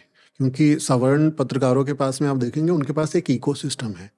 उनके पास में एक कहीं की कॉन्टैक्ट्स हैं हर चीज़ के, कि राजस्थान का कोई केस है तो उनको राजस्थान में पत्रकार मिल जाएंगे, पुलिस ऑफिसर्स मिल जाएंगे, अफसर मिल जाएंगे जो कहीं ना कहीं उनकी परिवार मदद के कर अंदर देंगे। ऑफिसर हैं, आईएएस आईपीएस हाँ, हैं। उनका एक नेटवर्क मिल जाएगा उनको। ये इंडस्ट्री मीडिया में तो कॉन्टैक्ट्स को सबसे ज़्यादा इंपॉर्टेंस दी जाती है कि आपके सोर्सेज कितने हैं, आपके कॉन्टैक्ट्स कितने हैं, उसी पर आपकी सारी पत्रकारिता निर्भर करती है, अदरवाइज आप काम ही नहीं कर पाओगे। तो हमारे पास में वो इकोसिस्टम नहीं होता है, हमारे पास में उस तरह से पत्रकार या बड़े जर्नलिस्ट नहीं होते हैं। मैं तो कई बार ये बोलता हूँ कि हम तो इतने क्राइसिस से गुजरते हैं कि कई बार अगर मैं किसी स्टोरी पर मैं कंफ्यूज हो जाऊँ, किसी स्टोरी को मैं समझ ना पाऊँ, या उसके एंगल पे मैं कुछ डेवलपमेंट चाहूँ, तो मेरे पास तो ये भी क्राइसिस है कि मैं किसी को फ़ोन करके एडिटोरियल कंसल्टेशन भी नहीं ले सकता, क्योंकि दलित बहुजन समाज में उस तरह के पत्रकार संपादक लोग ही नहीं है। कि मैं किसी से एडिटोरियल कंसल्टेशन ही ले पाऊँ कि स्टोरी को मैं कैसे कर पाऊँ। तो हम धीरे धीरे बेबी स्टेप्स ले रहे हैं और कोशिश कर रहे हैं कि चीज़ों को और बेहतर बनाया जाए। आप जैसे जो साथी इस बार जैसे बहुजन यूट्यूबर मीट में हमने नॉन दलित लोगों को भी बुलाया, क्योंकि दलितों में है ही नहीं, किसको बुलाएं, जिनको जो थे उनको पहले ही बुला लिया हम लोगों ने क्लासेस में। तो इस बार हमने और कोशिश की कि जो सीनियर जर्नलिस्ट हैं उनको बुला के उनकी प्रोफेशनल स्किल्स के साथ अगर हम कुछ सीख पाएँ और एक बेहतर नेटवर्क बना पाएँ, तो कोशिश जारी है, लेकिन मुश्किल रास्ता है। सुमित, जो इतना ज़्यादा वर्बल अब्यूज़ का शिकार होता है जो समाज, उसका मेंटल हेल्थ बहुत ज़्यादा डिस्टर्ब होगा। मेंटल हेल्थ का सवाल हर प्रोफेशन में है, कॉर्पोरेट में भी मेंटल हेल्थ है और नॉन कॉर्पोरेट में भी है। जो ये बच्चे झेल रहे हैं या जो दलित समाज, बहुजन समाज झेल रहा है, वो मेंटल हेल्थ का शिकार होकर के अगर किसी साइकियाट्रिस्ट के पास जाता है और उसको कोई ब्राह्मण साइकियाट्रिस्ट मिल जाता है, अपर कास्ट साइकियाट्रिस्ट मिल जाता है या नॉन सेंसिटाइज सर, वो अभी मैं एक अपने लिए एक सर्वे कर रही थी और चाहती थी कि कोई ऐसा साइकियाट्रिस्ट मिल जाए जो दलित बहुजन समाज से आता हो। मुझे एक नहीं मिला। तो इतना बड़ा गैप है ये कि भाई मेंटल हेल्थ के सवाल को आप कहाँ जाके एड्रेस करेंगे, कैसे होगा? तो वो सिर्फ अपने ही समुदाय के बीच में एसोसिएशन बनाने से होगा। इसलिए मैं इसको बार बार कह रही हूँ। जहाँ से मैं जोड़ दूँ जी बस हाँ, मेंटल हेल्थ पे कि भारत देश को अगर आप इसका सामाजिक अध्ययन करेंगे और उसमें अगर मेंटल हेल्थ को जोड़ेंगे, तो मुझे लगता है कि सबसे ज़्यादा अगर किसी की मेंटल हेल्थ ख़राब हुई है तो वो दलित समाज है। जिस छोटे से बच्चे को 10 साल 12 साल के बच्चे को, अभी एक वीडियो आपने मुझे भेजा था, नंगा करके जिसको नचाया जा रहा गया था कि उसको नंगा करके नचाया जा रहा है गाने पे और उससे कहा जा रहा है हंसो हंसो, उस बच्चे की मेंटल हेल्थ क्या होगी? एग्जैक्टली। जिस छोटी बच्ची को 10 साल 12 साल की उम्र में रेप कर दिया जाए और उसको बाद में विक्टिम को ब्लेम कर दिया जाए उसकी चीज़ों के लिए, उसकी मेंटल हेल्थ क्या होगी? जिस बच्चे को स्कूल में अलग बिठा दिया जाए, जिसके साथ कास्टिज्म हो, जिसके साथ भेदभाव, अनटचेबिलिटी हो, उसकी मेंटल हेल्थ क्या होगी? पानी नहीं पीने दे रहे हैं, पानी बर्मे नहीं से पीने पानी देते नहीं हैं, ले लेते। पानी नहीं पीने देते हैं, जाति की गाली देते हैं। हमारी छतरपुर में फिर मामला आया सामने। जी जी। और वो सबसे ज़्यादा अगर मेंटल हेल्थ किसी की ख़राब है हमारे देश में, तो दलित समाज की ही मेंटल हेल्थ ख़राब है, जिसकी कोई भी चर्चा आपको कहीं देखने को नहीं मिलेगी। आप आज मेंटल हेल्थ इतना बड़ा इशू बन गया है। Mental health is a privilege actually. It depends on your privilege कि do you have that privilege to talk about mental health. हमारा व्यक्ति, जो दलित समाज का व्यक्ति है, वो दिन भर अपमान सहता है। किसी का, जो हमारे सफाई कर्मचारी हैं, वो किसी का मलमूत्र उठाते हैं या किसी का कूड़ा उठाते हैं और वहाँ से जब गाली दे दी जाती है, जो खुली सड़क पर, आती जाती सड़क पर गटर में उतर के और पूरा काला, कीचड़ में काला हो करके वो बाहर आ रहा है, उसकी मेंटल हेल्थ, उसकी डिग्निटी, उसके अंदर क्या, और जो वो ये जो काम है, ये किसी अपर कास्ट ने का अपॉइंटमेंट हुआ है, वो उससे ये काम करवा रहा है, ठेकेदार है वो, तनख्वाह उसके पास आ रही है और ये कुछ 100 या 1000 रुपए के लिए वो उसको गटर में उतार रहा है। तो बहुत से लोग गैस से मर जाते हैं, लेकिन जो गैस से नहीं मरते हैं, वो जो मेंटल हेल्थ है उसका क्या होता है? उसका क्या होगा? उसका कोई कहीं की अंडरलाइन ही नहीं होती कि हमारी मेंटल हेल्थ कोई मायने रखती है। तो मुझे कई बार लगता है कि मेंटल हेल्थ जो लोग थोड़ा अफोर्ड कर सकते हैं, किसी, अब हमारे तो लोग डॉक्टर के पास जाना अफोर्ड नहीं कर पाते कि वो बुखार है तो जाके एक दवाई ले लें, उसकी फ़ीस दे दें, कई बार वही अफोर्डेबिलिटी नहीं होती। तो मेंटल हेल्थ तो एक प्रिविलेज का मामला हो गया कि आप जो है एक साइकेट्रिस्ट के पास जाएंगे, अपॉइंटमेंट लेंगे, उसके साथ डिस्कशंस करेंगे, थेरेपी लेंगे, दवाइयाँ खाएंगे। हमारी तो फिज़िकल हेल्थ अच्छी नहीं है, हमारी तो फाइनेंशियल हेल्थ अच्छी नहीं है, तो हमारी मेंटल हेल्थ का तो कोई जिक्र ही नहीं करता। हम कम्युनिटी जर्नलिज्म में भी जब होते हैं शिवाजी, मेंटल हेल्थ का तो मतलब क्या मैं कहूँ आपको। मेरे असिस्टेंट हैं मोहित, मेरे साथी हैं, हमारा जब पाली में जिस बच्चे को पानी पीने की वजह से, मटका छूने की वजह से जिसकी बर्बर हत्या हुई, जब उसका वीडियो आया, उसकी एक डाइंग डिक्लेरेशन है, आप अगर वो वीडियो आप देखेंगे, उस बच्चे के चेहरे पे बहुत चोट है, उसका पूरी आँख सूजी हुई है और बहुत बुरी कंडीशन में है, उसके नाक में पाइप लगा हुआ है। वो उसकी एक डाइंग डिक्लेरेशन जब आई, वो वीडियो जब बता रहा है वो बच्चा कि कैसे मारा टीचर ने उसको, अब हम विजुअली जब जनता को दिखाएंगे तो वो बहुत डिस्टर्बिंग होगा, तो हम उसको थोड़ा ब्लर करते हैं, थोड़ा छुपाते हैं, वीडियो एडिटिंग का काम करते हैं। तो मेरे साथी जो हैं वो उसको एडिट करते हुए स्टार्टेड क्राइंग, उसकी आंखों से आंसू आ गए कि I can't see this visual. और ये विजुअल हमको रोज़ देखने पड़ते हैं। ये नागौर में हमारे एक दलित लड़के को चोरी का आरोप लगा के उसकी जो है उसको पेचकस में कपड़ा लगा के पेट्रोल डाल के उसके एनस में वो इंसर्ट किया गया। वो वीडियो हमारे सामने, हमारी कई ऐसे वीडियोस आते हैं जो आपके रोंगटे खड़े कर देते हैं। कल एक वीडियो राजस्थान से आया है, उल्टा लटका के दलित बच्चे को मारा जा रहा है। उसको बोला कि इसने चोरी किया और दलित को उल्टा लटका के मारा गया।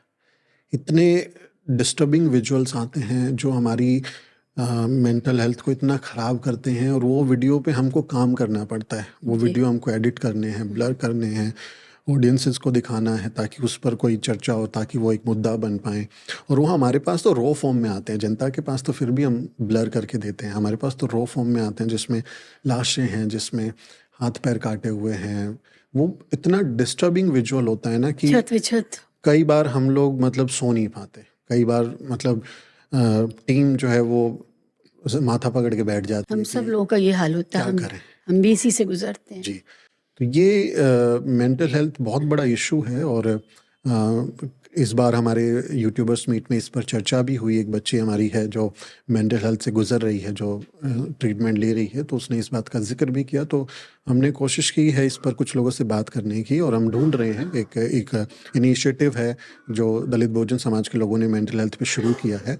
तो उसके साथ हम लोग नेगोशिएशंस में हैं, बातचीत में हैं। तो हम कोशिश करेंगे कि अगले जब मीट होगा तो हम उसमें मेंटल हेल्थ पे भी एक सेशन रखें, और कुछ मेंटल हेल्थ रिसोर्स भी हम लोग डेवलप कर पाएँ कि जो हमारे इस तरह के बच्चे हैं जो मेंटल हेल्थ से, जो जर्नलिज्म में, कम्युनिटी जर्नलिज्म में रहते हुए मेंटल हेल्थ के चैलेंजेस को फेस कर रहे हैं, उनको कुछ सपोर्ट मिल सके, कुछ रिसोर्स मिल सके, क्योंकि बहुत ज़रूरी है। बहुत मतलब गुस्सा भी आता है और बहुत हेल्पलेस भी खुद को महसूस करते हैं कि हमारे साथ क्या हो रहा है। हमारे लाचारी का भाव अंदर जाता है, क्योंकि मैं भी इससे गुजरती हूँ, और इसीलिए मेरे लिए बहुत बड़ा एक मुद्दा है कि वो लोग जो ऐसी विभत्स चीज़ों को रिपोर्ट कर रहे हैं, उनके अपने मेंटल हेल्थ का तो कचूमर निकल जाता है। बिल्कुल, और मेरे साथ ये हुआ, और इसीलिए मैंने टीवी और पत्रकारिता वो वाली छोड़ी कि रोज़ लिंचिंग पे डिस्कशन, रोज़ गैंग रेप पे डिस्कशन, रोज़ ये तो कितना कर सकते हैं आप।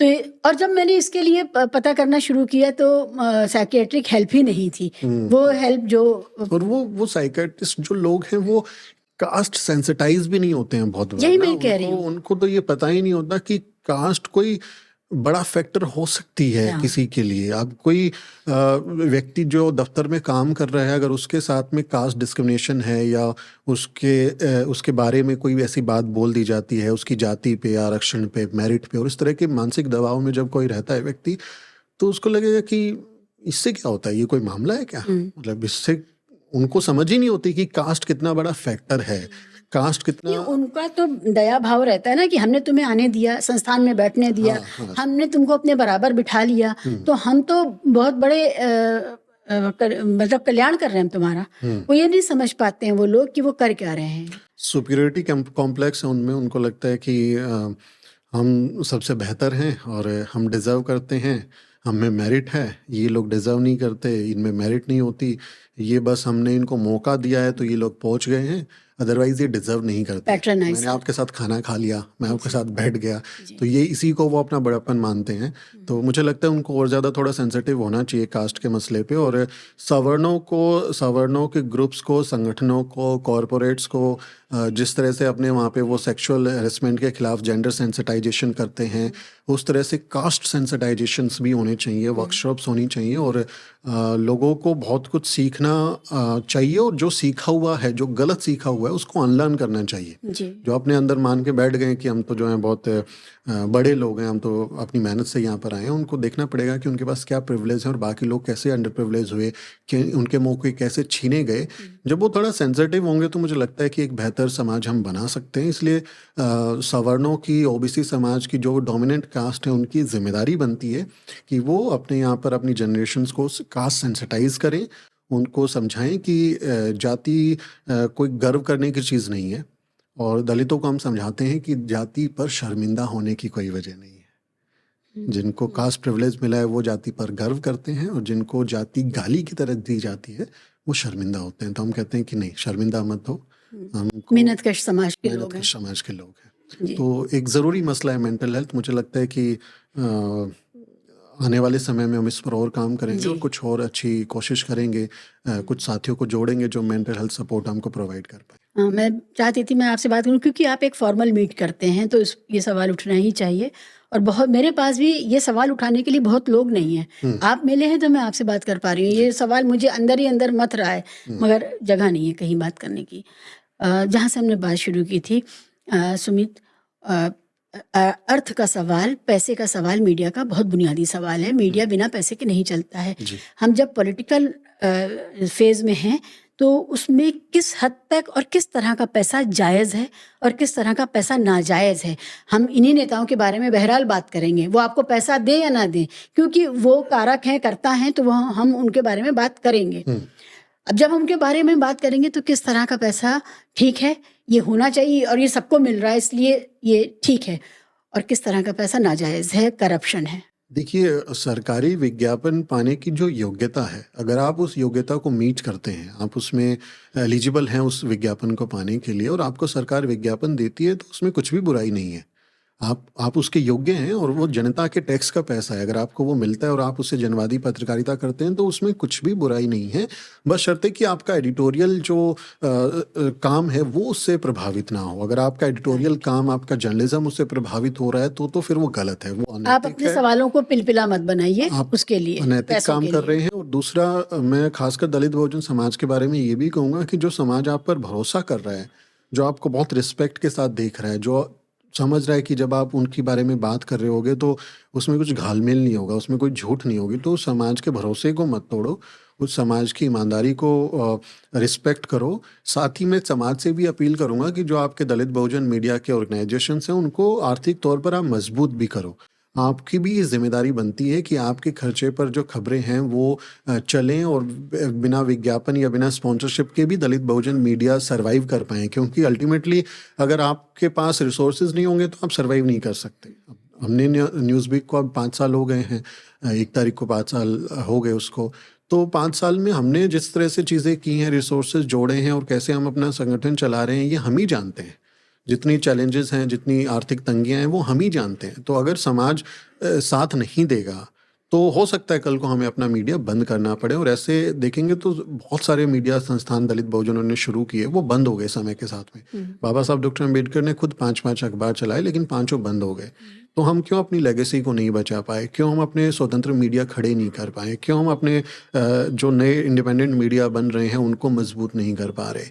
तो ये समाज की भी थोड़ी जिम्मेदारी है, जो पेइंग कैपेसिटी वाले लोग हैं, जो पे कर सकते हैं, कि वो सब्सक्रिप्शन मॉडल को अपनाएं, वो सब्सक्राइब करें हमारे चैनल्स को, पे करें, कुछ डोनेशंस दें ताकि हमारे चैनल्स काम कर पाएँ। अदरवाइज़ एक समय के बाद में आप थक जाओगे, कितना आप कर्ज़ करोगे, कितना। मैंने बहुत सारे इक्विपमेंट अपने क्रेडिट कार्ड पे ईएमआई पे लिए हैं, तो वो ईएमआई तो भरनी है मुझे, मेरे को ऑफिस का रेंट देने हैं, अपने स्टाफ की सैलरीज देने हैं, अपने ट्रैवल एक्सपेंसेस मीट करने हैं। तो हर खर्चे के लिए आपको एक अमाउंट रखना रहता है।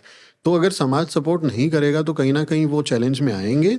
इसलिए अगर आप अपने लोगों को सपोर्ट करेंगे तो फिर इनकी ज़रूरत ही नहीं है ऐसे नेताओं की ना, इनके पास क्यों कि कोई जाएगा। और अगर सरकारी विज्ञापन देती है और आप उसके योग्य हैं तो मुझे लगता है उसमें भी कोई बुराई नहीं है, बशर्ते आपका एडिटोरियल, आपका जर्नलिज्म कॉम्प्रोमाइज़ नहीं होना चाहिए। ईमानदार रहिए।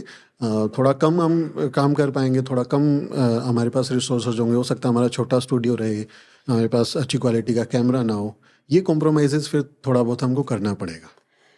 हाँ, जब तक जो कहा जा रहा है, जो बताया जा रहा है, जो सूचना है वो साफ़ है और वो सही है और वो हक़ की बात कर रही है, तब तक थोड़ा कम विजुअली, थोड़ा कम अच्छा वीडियो भी हमारी जनता देख रही है, दर्शक देख रहे हैं, समझ रहे हैं। कोई ऐसी बात जो आप कहना चाहते हैं?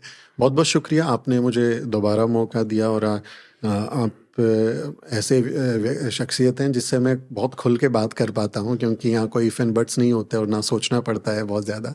तो मुझे अपने दिल की बात करने में बहुत खुशी हुई आपके साथ में। और आप लगातार अच्छा काम कर रही हैं और दलित बहुजन मसलों पर जो आपकी एक संजीदगी है उसकी भी हम तारीफ़ करते हैं कि कोई हमारे बारे में सोच रहा है, हमारी बात कर रहा है। हम तो कर ही रहे हैं, लेकिन जब तक आप जैसे अलाय हमारे साथ नहीं होंगे, जो एंटी कास्ट मूवमेंट में अपना सहयोग देना चाहते हैं, वो लोग अलाय साथ में नहीं होंगे, तो मुझे लगता है कि और बड़ा इम्पैक्ट क्रिएट करने के लिए ज़रूरत है कि हम सब लोग जाति धर्म की भेदभाव को मिटा के ये दलित मीडिया सिर्फ दलितों का मीडिया नहीं है, सिर्फ बहुजनों का मीडिया नहीं है, बल्कि ये हमारे देश को बेहतर बनाने का मीडिया है। ये हमारे देश के असली मुद्दों को मुद्दा बनाने का मीडिया है, लोकतंत्र की ज़्यादा डीपनिंग का मीडिया है। इसलिए इसको अपना मीडिया माने और सब लोग इसके साथ जुड़ें। ये ना देखें कि ये सिर्फ जाति की बात कर रहे हैं। जो पीड़ित है, जो उस समस्या से ग्रसित है, वो अपने बारे में तो बात करेगा। जब जी। उसके पास में खुशियाँ होंगी, जब उसके पास में अच्छा वक्त होगा, तो वो उसके बारे में भी बात करेगा। फ़िलहाल हमारा क्रिटिकल टाइम चल रहा है, तो हम अपनी पीड़ा पर बात कर रहे हैं। जब आपकी तरह थोड़ा प्रिविलेज हमको मिल जाएगा, जब आपकी तरह हमारे पास बहुत सारे संसाधन होंगे, आपकी तरह बहुत खुशियाँ होंगी, तो हम भी फिर ट्रैवलॉग्स बनाएंगे, ट्रैवलॉग्स बनाएंगे और बढ़िया कहीं गुड पे लाइफ की बातें गुड लाइफ करें। की बात करेंगे। बहुत शुक्रिया सुमित। हम भी यही मानते हैं कि हम सब लोग एक ही वाद है जिससे पीड़ित हैं, वो है जातिवाद। जी। जातिवाद ने बहुत सारे हक के सवालों को अपने अंदर समा लिया और आगे आगे वो चल रहे हैं और हम उनके पीछे पीछे हैं। हम रिएक्शनरी फोर्स बन गए हैं, लेकिन हम इससे बाहर आए, इसीलिए ये हम काम कर रहे हैं। और जातिवाद में ब्राह्मण भी पीड़ित होता है, जैसे ही वो डिकास्ट करने की अपने को कोशिश करता है और सवाल उठाता है। ये प्रिविलेज लेकिन उन्हीं के पास में है। हाँ, प्रिविलेज उन्हीं के पास में है। ये कहना कि मैं जाति को नहीं मानता और मैं जाति में विश्वास नहीं करता, ये प्रिविलेज भी सवर्णों के पास में है। मैं एक दलित व्यक्ति हूँ, मेरा सारा काम एंटी कास्ट है। मैं जाति की समस्या पर बात करता हूँ और जातिवाद को ख़त्म करने की बात करता हूँ, लेकिन फिर भी मुझे जातिवादी घोषित किया जाता है। वो शेर है ना, शायद निदा फाजली का है कि, या किसी और शायर का है, माफ़ी चाहता हूँ मैं, कि वो कत्ल तक कराए तो चर्चा नहीं होता और हम वहाँ भी निकाले तो बदनाम हो जाते हैं। तो हम अपनी पीड़ा पर सिर्फ वहाँ निकालते हैं और ये हमको जातिवादी घोषित कर देते हैं। तो थोड़ा सोचिए, समझिए और कोशिश कीजिए कि देश को बेहतर बनाया जाए, देश से जातिवाद को ख़त्म किया जाए। बहुत शुभकामनाओं के साथ न्यूज़ भी इसी तरह आगे बढ़ता रहे, इसी उम्मीद के साथ, इसी शुभकामना के साथ। दलित, बहुजन और जितना भी पीड़ित सबाल्टर्न समाज है वो आपके साथ आए, हम सब लोग साथ में मिल के काम करें। कोई नया मुकेश चंद्रकर का कांड हमारे सामने ना आए, ऐसी व्यवस्था हम बना सकें। बहुत शुक्रिया सुमित। बहुत बहुत शुक्रिया। जय भीम। जय भीम।